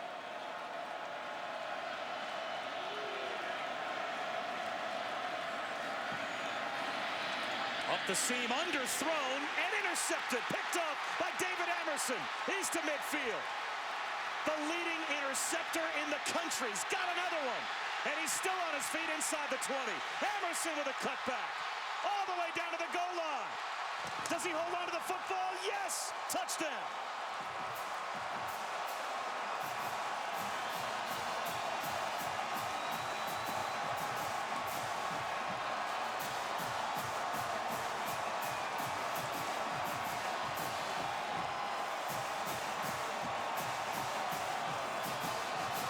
What a great way for David Amerson to break the all-time record for interceptions in the Atlantic Coast Conference, which was held by Dre Bly, was 11. Amerson had 11. They were tied coming into this game, and he breaks the record in stylish fashion. No other player in all of the country has more than 7 interceptions this season. That's David Amerson's 12th, and he brings it back for a touchdown. He's got more interceptions coming into this game than 63 teams have in FBS. He's 6'3". He's going to come right over Eli Rogers, who he's not physical to the football. This is a well-thrown ball. Rogers has to fight back to that ball, but look at the length of Amerson. He just goes up, uses his height, and comes down with that football. And then you see the talent that he has. And really, the coaching staff said he matured over it last year, started studying film, studying routes, splits, patterns, and he has just really made a move to make himself one of the best corners in all of college football. He's a field corner now. Last year, they played him into the boundary. And so Tom O'Brien was talking about the fact that as a true freshman, they knew he could play big-time football at this level, but they didn't want to overload him with too much responsibility, with a lot of grass to worry about. So they had him into the boundary last year, and he didn't have an interception last year. Not one. In 640 snaps at boundary corner, no interceptions. This year, he's got 12 as a field corner, #1 by a mile in FBS, and that one he brings back for a touchdown. So now let's see how Louisville regroups. Adrian Bushell, kickoff return. Finds a little crease and gets out close to the 30-yard line before he's brought down.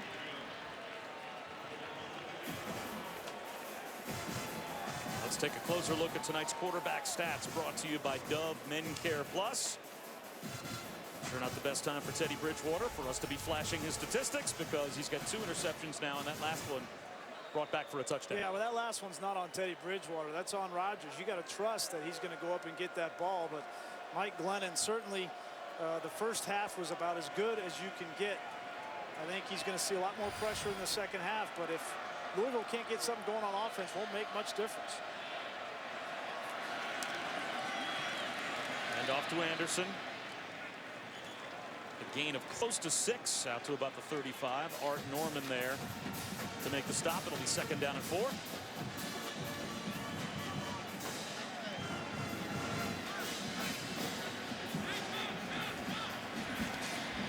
Louisville steps up the tempo, and they've got a 1st down. Ratcliffe makes the catch out across the 40-yard line. So the former walk-on picks up a 1st down, and now the true freshman quarterback, Teddy Bridgewater. As you said, Brian, the interception might not have been his fault, but anytime an interception gets brought back 65 yards for a touchdown, I would think there's a little mental rehabilitation that has to take place for a QB. Certainly is, and you wonder if he'll throw the ball to the side of Amerson as this game continues. I wouldn't. Play action right into the rush. Bridgewater spins free and then goes down. Art Norman, 2nd effort, gets the sack, and a loss of close to 10, and Bridgewater's hurt. When you get down by 3 touchdowns in a game and you have to throw the ball almost exclusively to get back into the game, and you become one-dimensional, it becomes very difficult on quarterbacks. And as a freshman, they're going to continue to bring pressure. Norman just comes off the edge. He's not worried about the run fake because he knows the team's got to throw to get back in the game, and Bridgewater's a sitting duck. He went down hard on that left arm. Stays in the game, though. 2nd down and long. And they just about get the sack yardage back and then some. Josh Bellamy shaking and baking his way 5 yards shy of a 1st down. It'll be 3rd down and 5. Watch him go down hard on his left arm. Now, as he walked back to the huddle, he was holding that left arm kind of dead at his side. Yeah, when you come down on that elbow, sometimes you can hurt your shoulder. It's be okay, though. Bridgewater on 3rd down, floats it over the middle, and it's incomplete. And he took a shot again, intended for Ratcliffe. Dante Johnson really laid out Bridgewater as he let go of the football, and I think some of the Louisville fans are looking for a flag on the hit. That was the worst hit that Teddy Bridgewater has taken in this game and maybe all year. He's trying to make a play down the field, and Dante Johnson just has a beat on him and a shoulder right into the chest, and that hurts. That hurts bad. but clean. But clean. That was a shoulder. It looked bad, but that was a clean shot. And it stalls the drive near midfield for Louisville. So now down by 3 touchdowns. The Cardinals have to punt it away. And it's a fake. They're going to try to keep the drive alive, and they will. The direct snap picks up a first down and then some. All the way down inside the 20 to the 18-yard line on the fake. Preston Brown gives it to Louisville in the red zone. A 37-yard direct snap fake punt.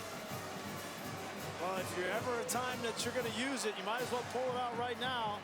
And Preston Brown lines up. You see him right there. He is, and they just snap it directly to him. Great blocking. It's like a power play in the running game, and linebackers don't get many opportunities to run with the football in the open field like that. And Preston Brown did a nice job.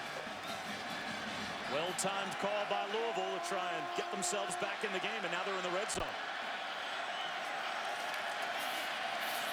Anderson spins inside the 15, breaks a tackle. What a run by Anderson. First and goal at the 4. 14 yards when it looked like there might not be a yard there at the start of the play. There's no quit in this Louisville team, and I think Charlie Strong has instilled a toughness in them, understanding, yes, we might be down, taking a couple of punches here in the second half early, down 3 touchdowns. My quarterback's getting hit all over the field, but there is no quit in this team, and you got to respect that about Charlie Strong. Louisville, a pretty good red zone team as well coming into tonight. Not many red zone opportunities, but 61% on their touchdown ratio. First and goal at the 4. Anderson up the middle, inside the 1-yard line. It'll be second down and goal.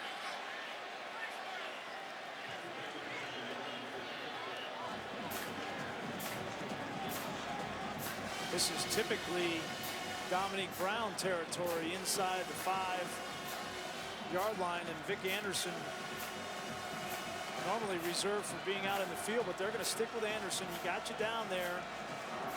Let him finish this drive off.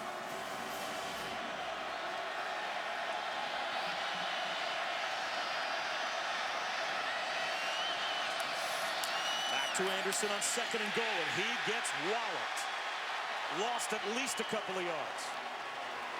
Darrell Cato Bishop knifed through. He was the first man there to meet Anderson along with Kuhn. It'll be third and goal. This is a power play designed for the outside right here. You can't cut back. You're going to go right into the teeth of the defense. You see the blockers outside, and when you cut back, there's about 6 red hats waiting for you. That's just a misread by Vic Anderson. Well, now what do you call on third and goal to 3? I would get Teddy Bridgewater outside the pocket in a run-pass option. Maybe throw the ball to Chichester in the corner. The tailback now is Dominique Brown. There's the play-action fake. Bridgewater, no one for NC State, falls for it. In the back of the end zone. Leaping to make the catch. Staying in bounds. It is a touchdown. Nate Nord, the tight end, finds the ball in the back of the end zone. And how did Bridgewater stay in bounds before he let that pass go? He was right on the boundary.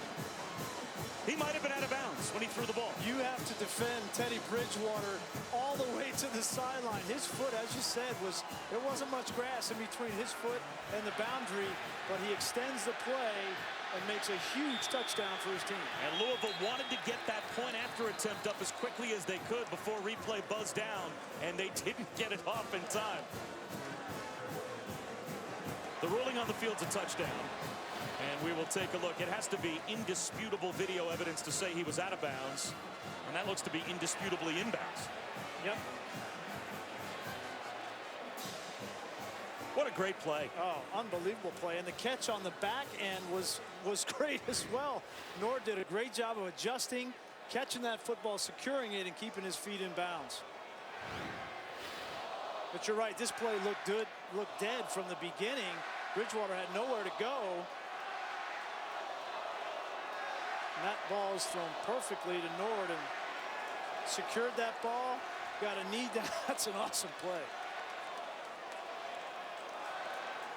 And how about our camera crew providing indisputable video evidence that it is a touchdown? They're always awesome. Brian Griese replacing Bob Davie, who obviously has taken the head coaching job at New Mexico. So for the bowl games, we welcome Brian to the crew, and you can already hear how he is doing his best to suck up to the folks that he is a new compadre of. Hey, man, that's the offensive After line. review, the ruling on the play is confirmed. Touchdown. Terrific play by Teddy Bridgewater to hug the sideline, stay in bounds. Nord lays out, makes the touchdown catch. And boy, did they need it. That third down play, they needed it. They needed a touchdown to stick in this football game, only down 2 touchdowns. So now Philpott for the point after. And it's a 14-point game as Louisville with a touchdown that breathes a lot of life back into their hope here at the Belk Bowl. 2 minutes to go in the third quarter of what has been a wild football game here in Charlotte. It's been a lot of fun. There have been more game-changing, big momentum-switching plays. Well, and think of the 2 big hits that Teddy Bridgewater took on that drive, and then the fake punt. And for him to come back out there, to recompose himself, and to make this play at the very beginning. Norman's outside leverage doesn't look like it's going to have any chance. Slay, that's the defensive end, misses the tackle, and then at the last minute gives Nord an opportunity to make a play in the corner of the end zone. Just great stuff to stay in bounds and have your backup tight end lay out to make a touchdown catch. So the fake punt keeps it alive. Teddy Bridgewater with the touchdown pass, and his team very much back in the game, down by 2 scores. It's important for these guys in the Louisville team to see how their leader, their quarterback, reacts after he gets knocked down. Onside kick, and it looks like Louisville's got the recovery. What a terrific job by the Cardinals. Another special play on special teams.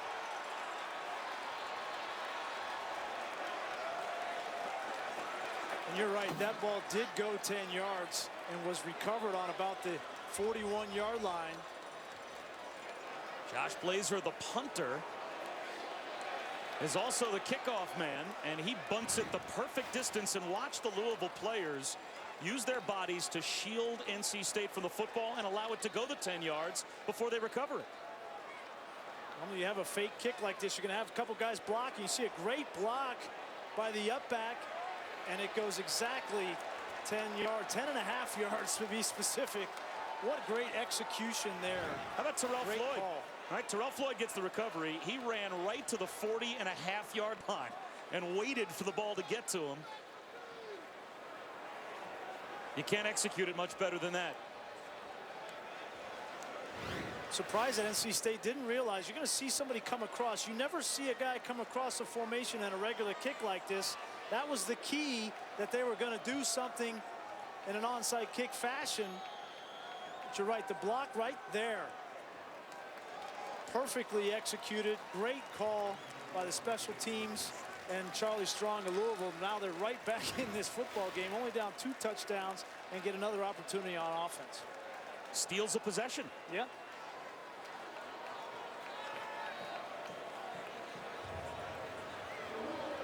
Was it the kicking team? Louisville recovered the kick. It is first down.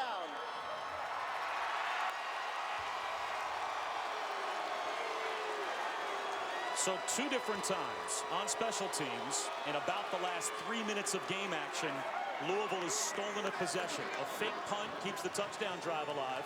And then right after, Teddy Bridgewater does the ballet routine to stay in bounds and flip a touchdown pass to Nord. Louisville gets it right back, stealing a possession with a surprise onside kick. And great field position. Bridgewater with a hook up to Andrell Smith. Gain of 8. It'll be second down and 2. Just shy of midfield. You can't underestimate the confidence that that last drive would give to a young offense with a lot of young players. And Teddy Bridgewater that now can come out. They've got a rhythm. Take advantage of this possession. Low throw. This time it's through the hands of Smith and incomplete. But Bridgewater, that last completion to Andrell Smith, the 8th different receiver that he has completed a ball to in this game. As you can see tomorrow at 4:30 Eastern on ESPN. Our next bowl up, the Military Bowl, presented by Northrop Grumman. And that could be a shootout between Toledo and Air Force. Big play here, though, for the Cardinals. 3rd down and 2. 4-man rush. Bridgewater extends the play, and a drop right into the hands of Eli Rogers. He drops it, and Louisville is going to, unless they fake another punt, waste the recovery of the surprise onside kick. Eli Rogers has been their money guy on 3rd down in the slot all year. Runs a nice route. He's wide open. The ball is thrown perfectly, and he just takes his eyes off the football. That's the 2nd time now that Eli Rogers has cost this offense. First time was when Emerson had the interception return for a touchdown. And now another interesting formation split for Louisville. And they will punt it away. It's a wobbly kick. That takes a Cardinals bounce. All the way down inside the 15-yard line before it rolls dead. 37-yard punt. Capital One Bowl Week continues. 2 more games coming up on Thursday on ESPN. First at 5:30. 2 of the most storied programs in college football meet in the Champs Sports Bowl, and Florida State squares off with Notre Dame. And then at 9 Eastern, we'll see RG3, the Heisman winner, and Baylor take on Washington in the Valero Alamo Bowl. Capital One Bowl Week on ESPN, ESPN Radio, ESPN3, and streaming live. Watch ESPN.com and the Watch ESPN app on Thursday.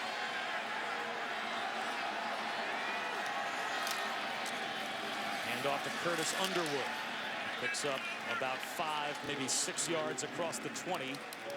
Dexter Heyman makes the stop. It'll be 2nd down and 4 for NC State. They're up by 2 touchdowns, and there has been a lot of big momentum swings on teams in this game.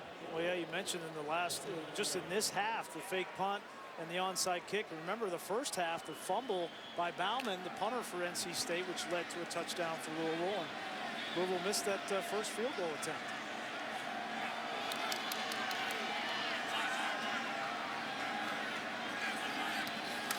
Lennon throw on 2nd and 4. Over the middle. And just shy of the first down is Jay Smith. So this is a big 3rd down coming up, and that might take us to the end of the 3rd quarter. It'll be 3rd down at about a ½ yard for NC State. They don't have to snap the ball. Again, they can let the 3rd quarter clock wind all the way down. And it looks like that's exactly what they'll do.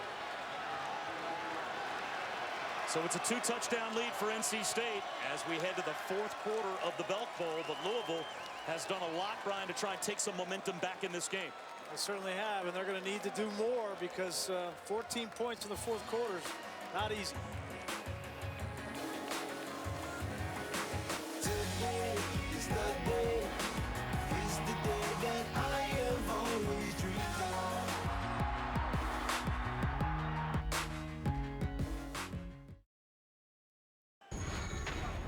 Welcome back to the Belk Bowl on ESPN. College football lives here. We start the 4th quarter of the Belk Bowl with a big play. Happy holidays from all of us at ESPN to you and your families. It's the Belk Bowl here in Charlotte. It's a 2-touchdown lead for NC State, but a chance for Louisville to get off the field on defense. 3rd down and a ½ yard. Up the middle and a 1st down run by Curtis Underwood. So NC State moves the chains, but Brian Greasy, Louisville, they've pulled all the tricks out of their bag, especially on special teams here in the 2nd half, to try and work their way back in the game. Certainly have, and they've all worked. Unfortunately, one drop by Eli Rogers on a crucial 3rd down really took the air out of the balloon, and now they have got to find a way to get some pressure on Mike Glennon, maybe force a turnover, sack, fumble in the pocket, but they've got to get some kind of momentum on defense.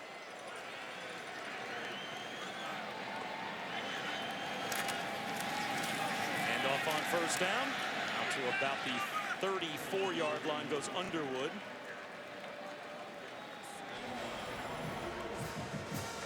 Through 3 quarters, 2-touchdown lead for NC State. Bridgewater has bounced back from the interceptions.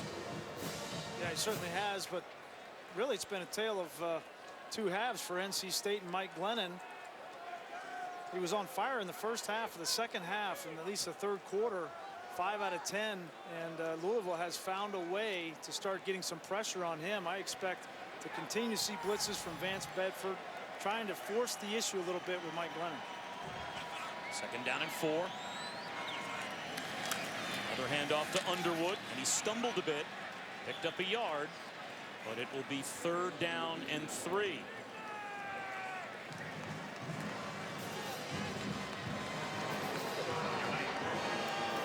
Careful here through Dana Bible not to get too conservative in this situation. I know you're up 2 touchdowns in the game, but running 2 times 1st and 2nd down and taking the ball out of your best player's hands, a quarterback, I don't know.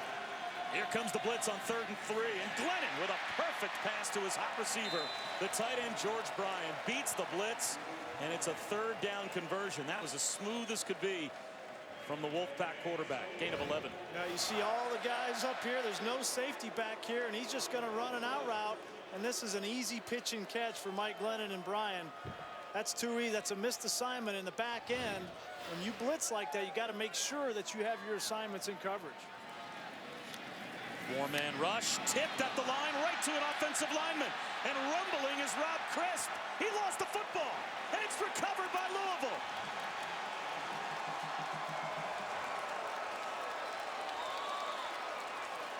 Adrian Bushell came on a corner blitz off the edge. Glennon tried to get rid of that football, and Bushell got a hand on it, knocked it up, and as you said, Chris came down with it. And those guys are not used to carrying the football. Their hands are all taped up. It's hard to hold on to that thing. You're going to see Bushell's going to come right here, stop, and then jump and get a hand on the ball. Nice, great play by Bushell, recognizing that ball's going to come out quick, and then big hit there. I think that was Pryor, the safety, that came up and put a hat right on the football. That was Simeon, actually, the safety. And then Simeon got the recovery. So Louisville gets the football back on the unlikeliest of turnovers, down 2 touchdowns. Welcome back to Charlotte, and Brian Griese. While we were away, Tom O'Brien with a very curious coach's challenge of the ruling on the field, which was a fumble a moment ago. And it was a little bit closer than we thought, but you could see the knees not down, but the ball is out. So the right call by the officials as they confirmed it. Big turnover. That takes some. I was impressed with Terrence Simeon right there. That takes some guts to go in there and knock the ball out of a 312-pound offensive tackle. So great field position again for the Cardinals, down by 2 touchdowns. And they'll go to the ground and Anderson. That's a hard run of about 5 yards into plus territory. Audie Cole makes the stop. But Victor Anderson in the top 10 all-time in rushing yards in Louisville history picks up 5 more. 2nd down and 5. Yeah, and he's starting to get his wind here in the second half, finding the holes. There's a great change of pace back, and they bring him out now, and they bring in the hammer, Dominique Brown. So it's a good 1-2 punch that Louisville has. Now they'll go Wildcat. Brown takes the direct snap. It's an end-around reverse to Bridgewater. He throws a jump ball to Chichester, and he can't come up with it at the 10-yard line. You gotta love when coaches have a month to get ready for a bowl, right? I mean, every possible play you can draw up in the dirt seems to pop out when you haven't played for 4 weeks. Great job by NC State not losing their discipline and having Chichester down the field. Looked like Dominique Brown could have been open on that situation. Bridgewater looked downfield, and if he would have checked it back down to Brown, he would have been running for 30, 40 yards. After the incompletion, though, 3rd down and 5. And the more conventional style, Eli Rogers takes a hit right at the 1st down marker, and it looks like he has a 1st down. Emerson closed quickly, and he popped the true freshman Eli Rogers, but Rogers held onto the football and picks up 6 yards. Give Eli Rogers credit. He's now had an interception over his back. He dropped a big 3rd down on the last drive. Now he makes the tough catch and takes a big hit and a big conversion. Give Eli Rogers, young kid, a lot of credit for still fighting. I'm not sure if he did have complete control of that football. Louisville gets the snap off. I think they got a break. And it's a handoff to Dominique Brown. That might be worth another look. As Rodgers went down, ruled a completion on the field. He got hit by Emerson. I think the ball popped out. I don't know that he completed that catch.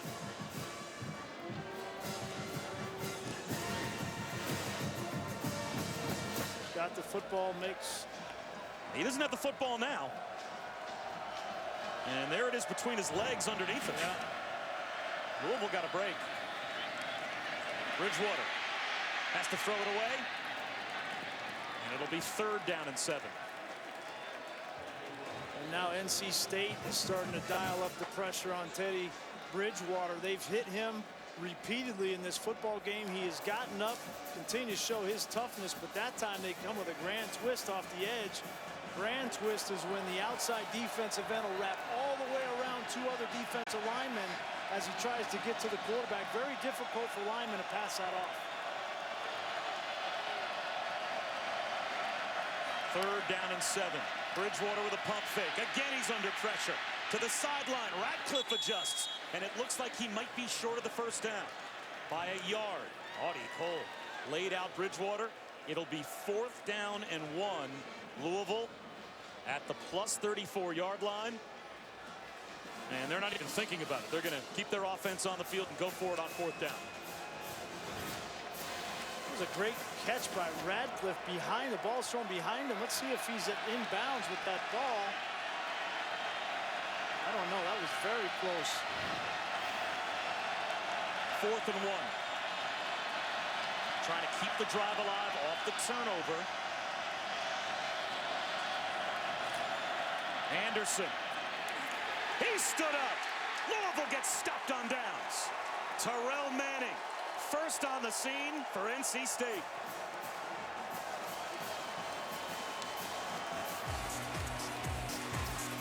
Hard to imagine more momentum shifts than we've had in the Belk Bowl.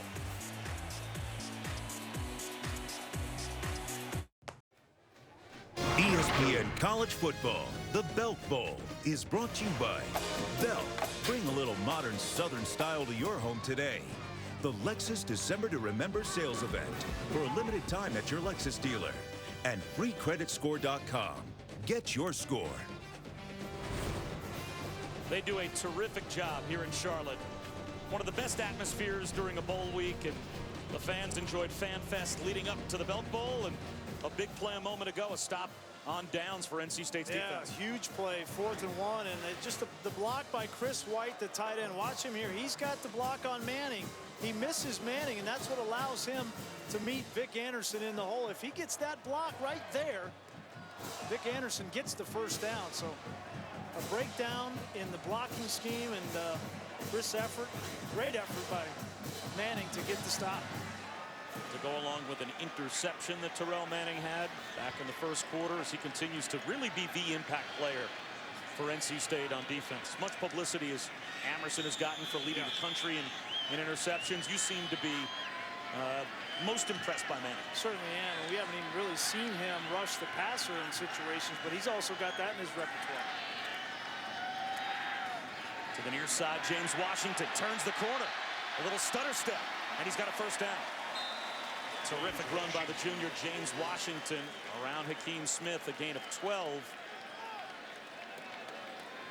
Well, you're going to see a healthy dose now of Washington, Creasy, as Tom O'Brien tries to bleed the rest of this clock. Up 2 touchdowns in the 4th quarter with 9.5 and counting, and going to take as much time as they can in the huddle and stay in bounds. This is a traditional 4-minute drill now, up 2 touchdowns.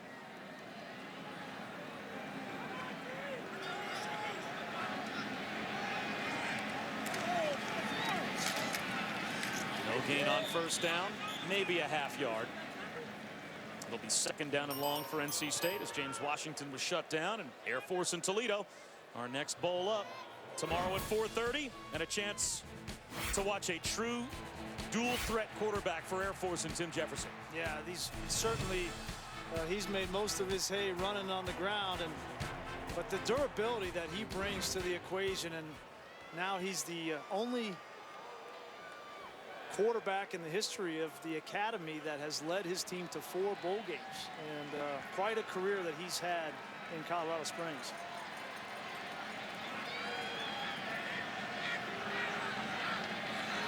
Glennon out of the gun, off his back foot, through the hands of Brian Underwood. And that stops the clock as well with 8:37 to go. Third down and a long 9, close to 10, just shy of midfield for NC State. No one's better in bowl games than Tom O'Brien. At Boston College, he took his team to 8 straight bowl games. They won the last 7. He was only credited with 6 of those wins, of course, because he had taken the NC State job before his team played in the bowl game his last year at BC. But now that he's at NC State, this is his 3rd bowl in 5 years, and won last year over West Virginia in the Champ Sports Bowl, so 7-2 all time. And Glennon down the rail on 3rd and long. Broken up. Great coverage. Jay Smith, the intended receiver. Buechele there. And at midfield, Louisville gets the stop. Still a lot of time to go in a 2-possession game. Well, Louisville has figured out the NC State offense. The first half, big play after big play. 3 touchdown passes from Glennon.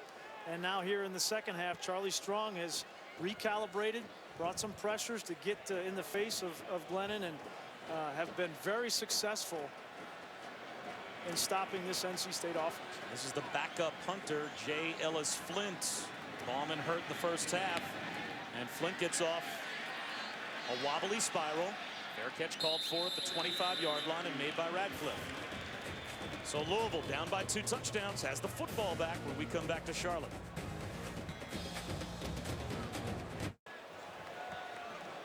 Welcome back to Charlotte.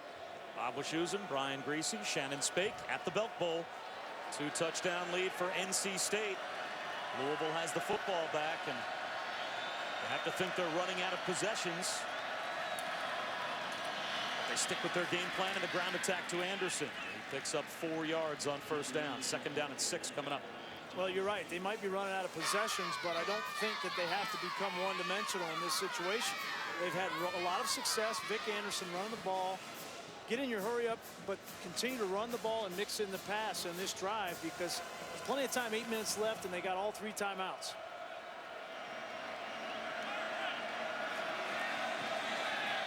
Bridgewater. Check down to Anderson, and that's a gain of maybe 2. So it will be 3rd down and about 3. And they will try and go hurry up with 7.5 minutes to go. It was marked down at the 31, so it's 3rd down and 4. 5-man rush. Bridgewater high over the middle. Chichester makes his first catch of the night, and it's a big one for a first down. Now, perfectly thrown ball here. Chichester just runs right down the middle. Manning, the linebacker, comes up on the underneath route, opens up the seam behind it, and Chichester, who's been quiet all game, I think that's his first catch in this ball game, and the 9th receiver that Teddy Bridgewater's gotten the football to. A little smoke screen to the outside to Eli Rogers, and Rogers picks up 9. So it'll be 2nd down and 1 at the NC State 32-yard line. The no huddle has really helped this Louisville offense get some rhythm, and I think you see a lot of hands on the hips of the North Carolina State defense. Those big guys up front, a little bit gassed, had a month off. You wonder about their conditioning in the 4th quarter.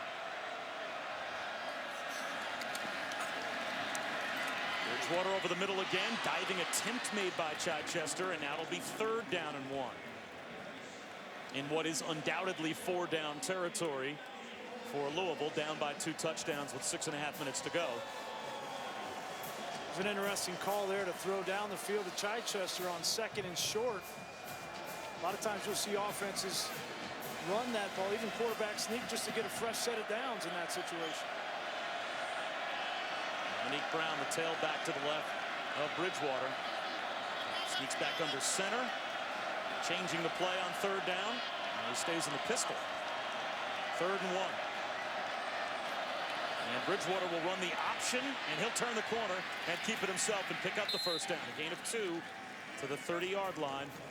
And that's another shot for Teddy Bridgewater. That is anything but a clean jersey for the Louisville quarterback. I tell you what, as this team and all this coaching staff for Louisville watch this film over the offseason and see the kind of effort and the kind of shots that Teddy Bridgewater took and how he continued to play, he'll gain respect. It's an important thing for a quarterback.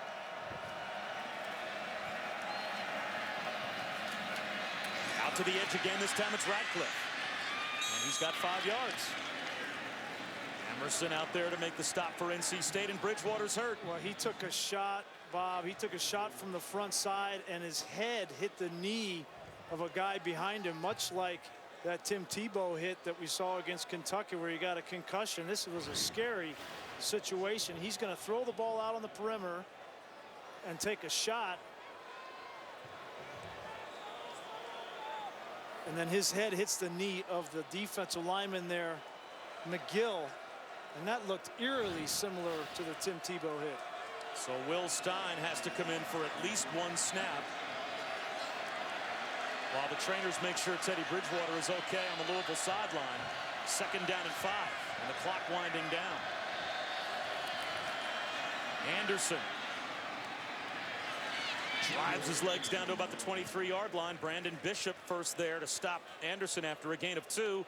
And here comes Teddy Bridgewater back on the field, 3rd down and 3. Oh, boy. He is one tough cookie. He's earned my respect tonight. I know that.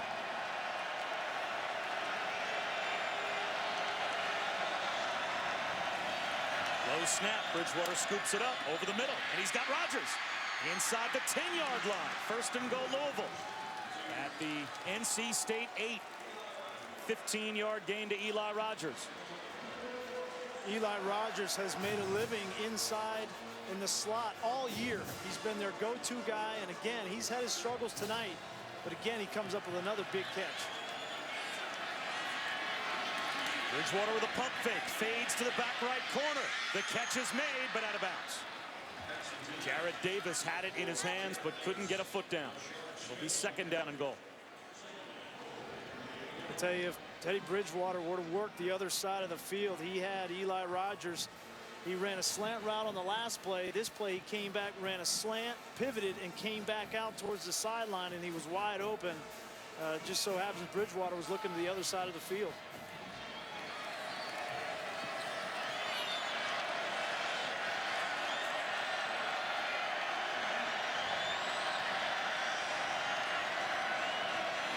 Second and goal. Bridgewater tries to extend the play again with a stiff arm.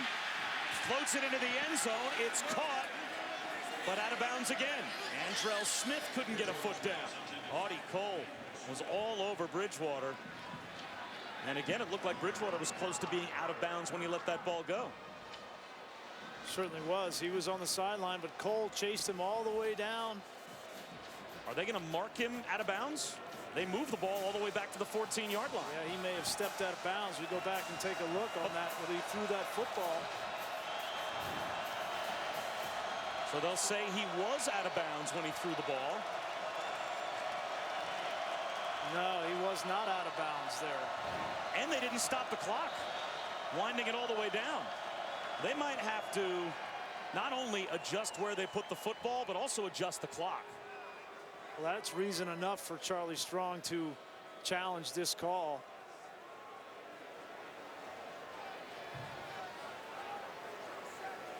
Yeah, someone on the NC State sideline or someone in the coach's booth should buzz down to Charlie Strong now and say we should challenge whether or not Bridgewater was out of bounds, because that would also just save the time, adjust the clock as well.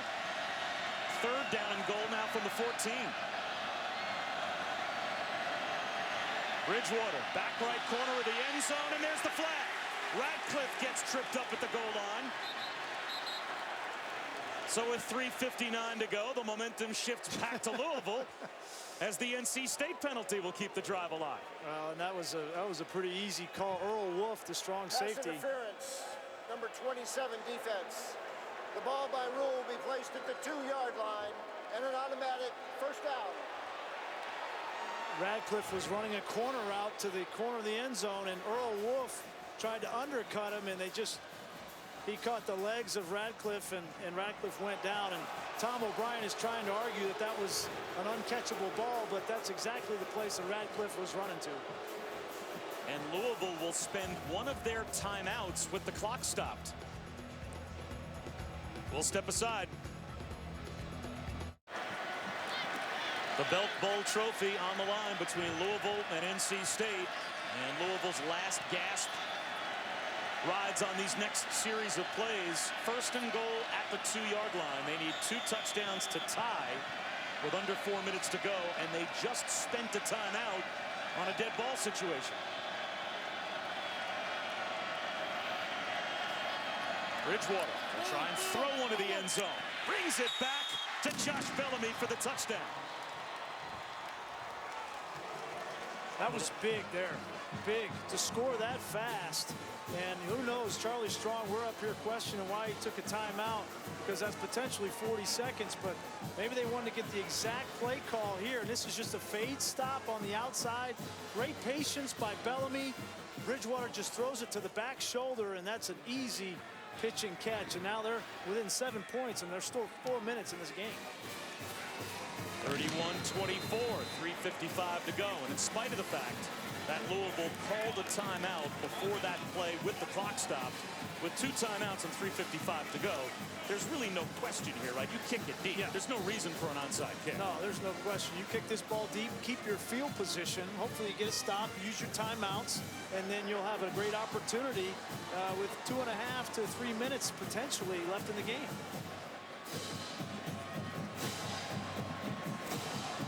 Monday, January 2nd, it's a top 5 duel between 2 of the game's most feared offensive weapons.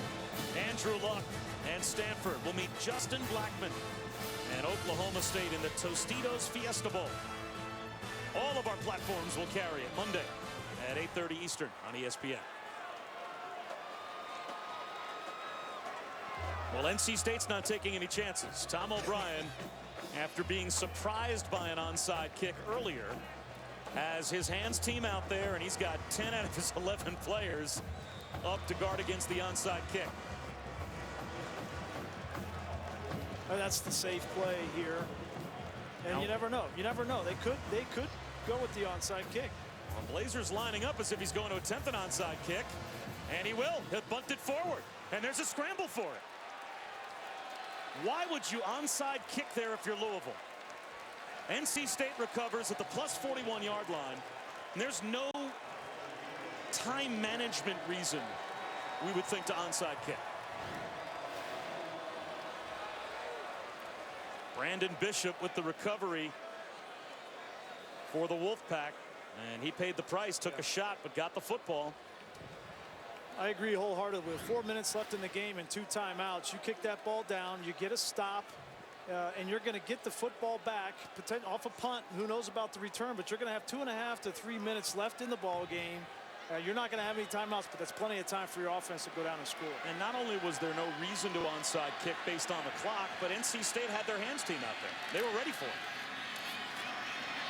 Up the middle to about the 38-yard line goes Washington. Buechele made the stop. And I could see maybe if Tom O'Brien is expecting a deep kick, you might bluff and surprise them with an onside kick. But, I mean, clearly he had 10 players up there guarding against it.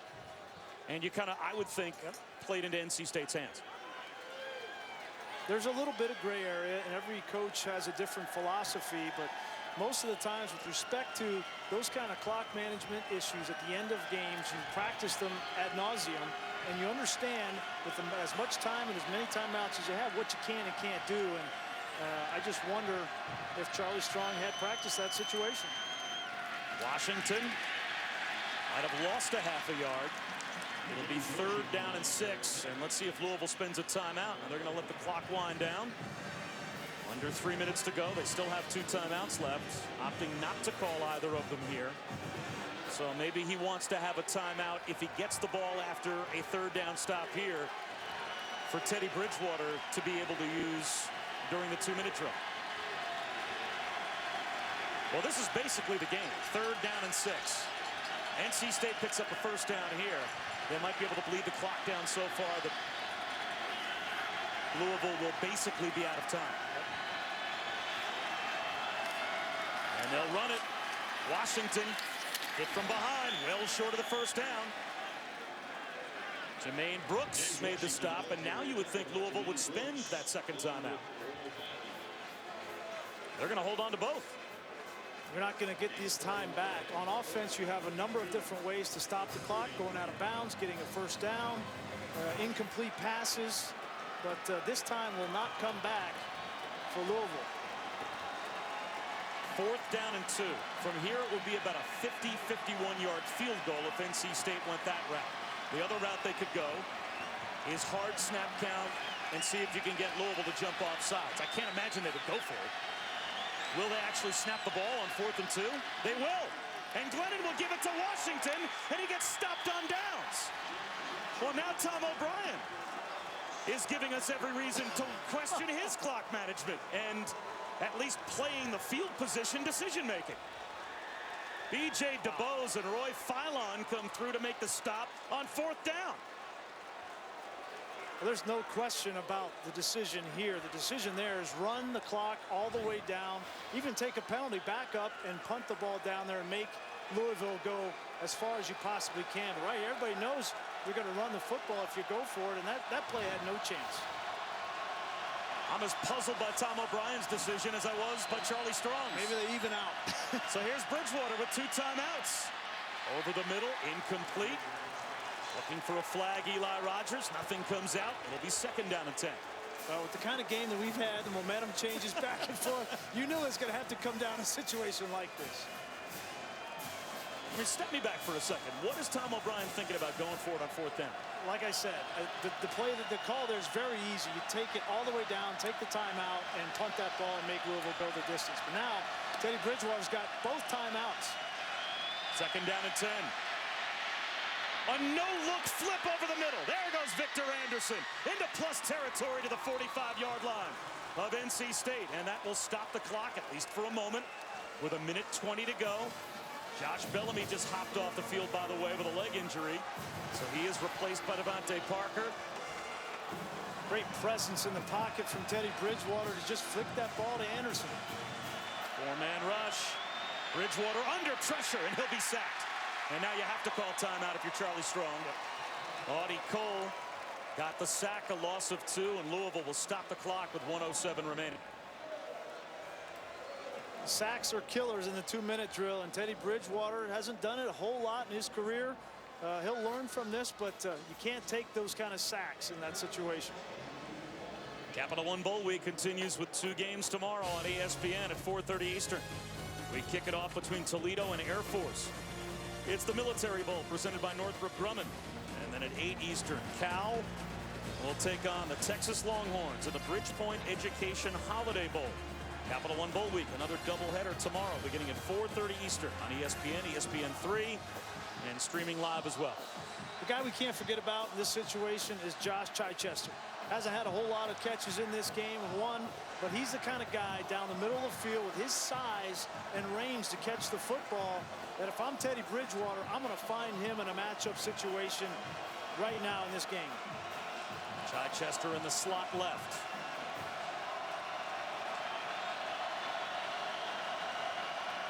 Five-man rush. Bridgewater under pressure again. High throw tipped and incomplete through the hands of Josh Bellamy.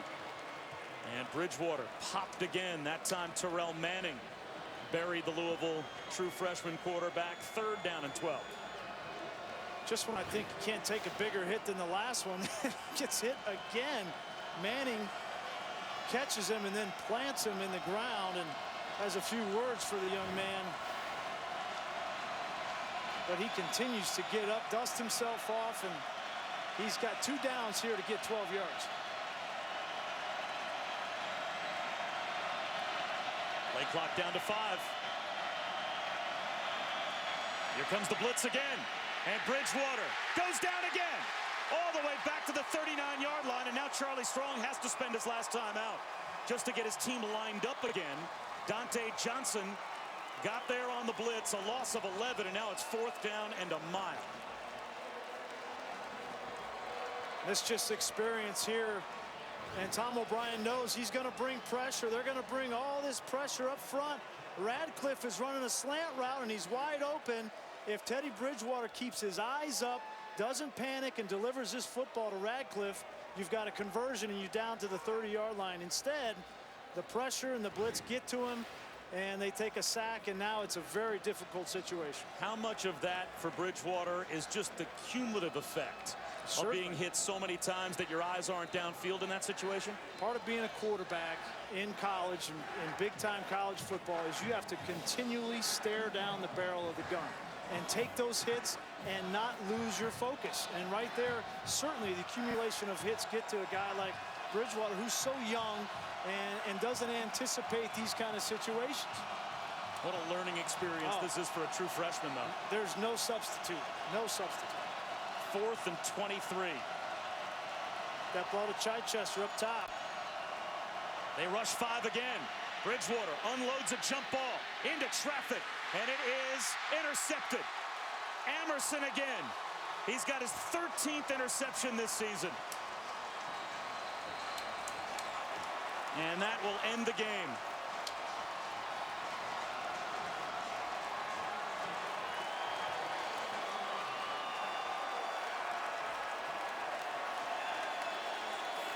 Teddy Bridgewater took another hit on that throw. Got his arm caught, maybe on a helmet, but that ball floats up in the air. You know there's only one person on NC State's secondary coming down with it, and that is number 1. They tried to get the ball up to Chichester just on a Hail Mary pass, and you see Emerson. He is a ball hawk. He's going to go after that football. He took it away from his own guy. Situation. So taking a knee is Glennon. And the NC State Wolfpack will leave what is basically their pseudo-home stadium just 130 miles down the road here in Charlotte. And our player of the game is Mike Glennon.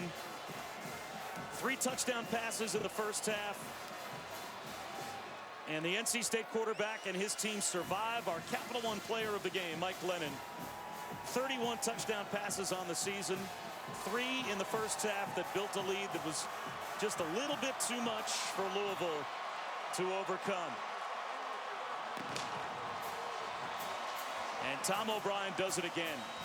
8-2 all-time as a head coach in bowl games.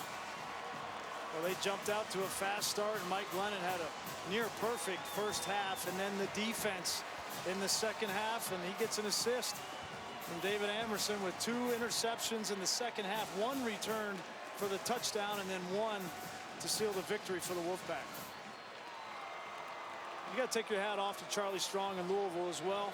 So many young players, 10 starting, and they will learn from this experience, and we know that Teddy Bridgewater has what it takes inside to be the kind of quarterback they need at Louisville going forward. And in the end, a terrific season for Mike Glennon as the first-time starter, taking over for Wilson, who leaves and ends up at Wisconsin. Let's head down to Shannon. Well, home field advantage coming in here with all of your fans. What was the key to getting this done here today? Well, we hung in there longer than they did. I mean, it was a great football game. A lot of mistakes we made. They kept coming at us, but we hung in there and made plays at the end of the game when we had to. The decision to go for it on 4th down when you did not convert, what went through your mind? Well, if you get it there, then the game might be over. So try to win it on offense. If not, then you got to put your defense back out there. But we put them back out there, and they won it anyway. A lot of seniors on this team. What does it mean to do this with them? Well, actually, we don't have many seniors. That's good news. Got a lot of guys back. All right, thanks, Coach. All right, Shannon, well, to echo Tom O'Brien, that was a lot of fun. A terrific football game between Louisville and NC State, and the Wolfpack win the Belk Bowl here in Charlotte. 31-24 is our final. Capital One Bowl Week continues tomorrow at 4:30 Eastern when Toledo meets Air Force in the Military Bowl presented by Northrop Grumman. Coming up next, stay tuned for SportsCenter. For Brian Greasy and Shannon Spate and the rest of our crew, I'm Bob Wischusen, saying so long from Charlotte, and congratulations to the Wolfpack and Tom O'Brien, Belk Bowl champs.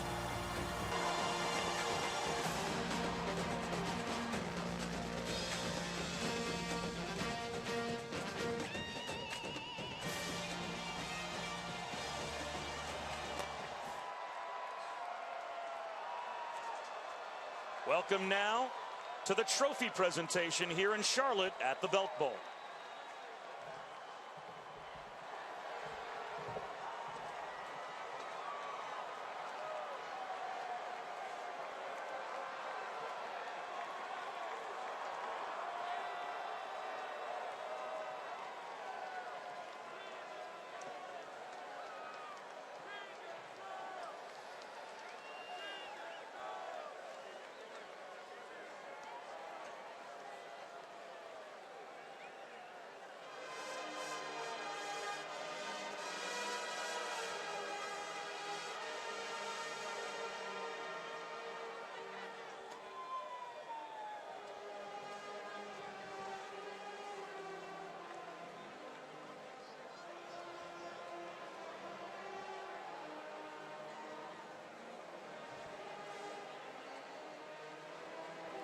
Down here with David Amerson. You told me yesterday that this was the first time playing in a big-time stadium.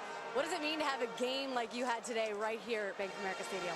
I mean, it's truly a blessing. I mean, I never thought it would happen like this. I'm truly honored.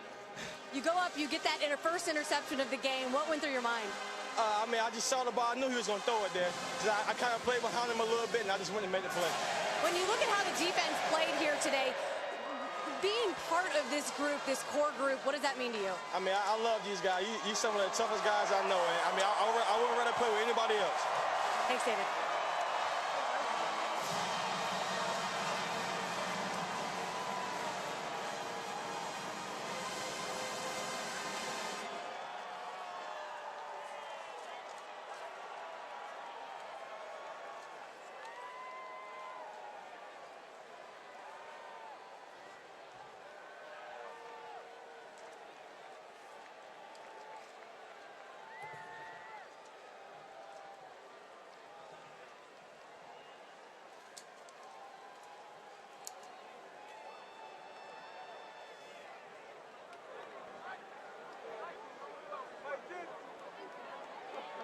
Guys up on the yellow rope.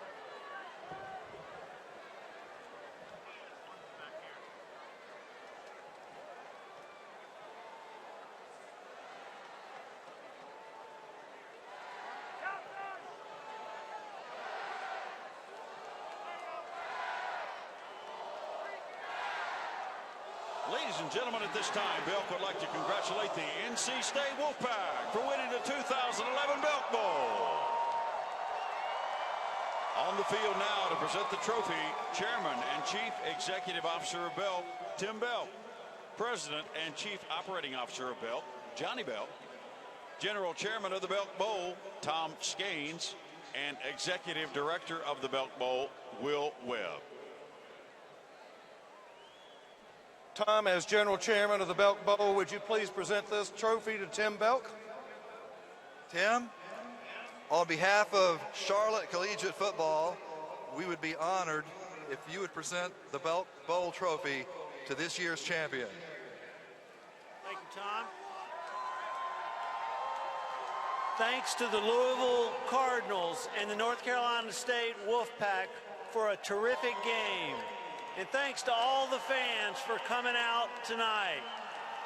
Now I'd like to present the 2011 Belk Bowl trophy to Coach Tom O'Brien and the Wolfpack.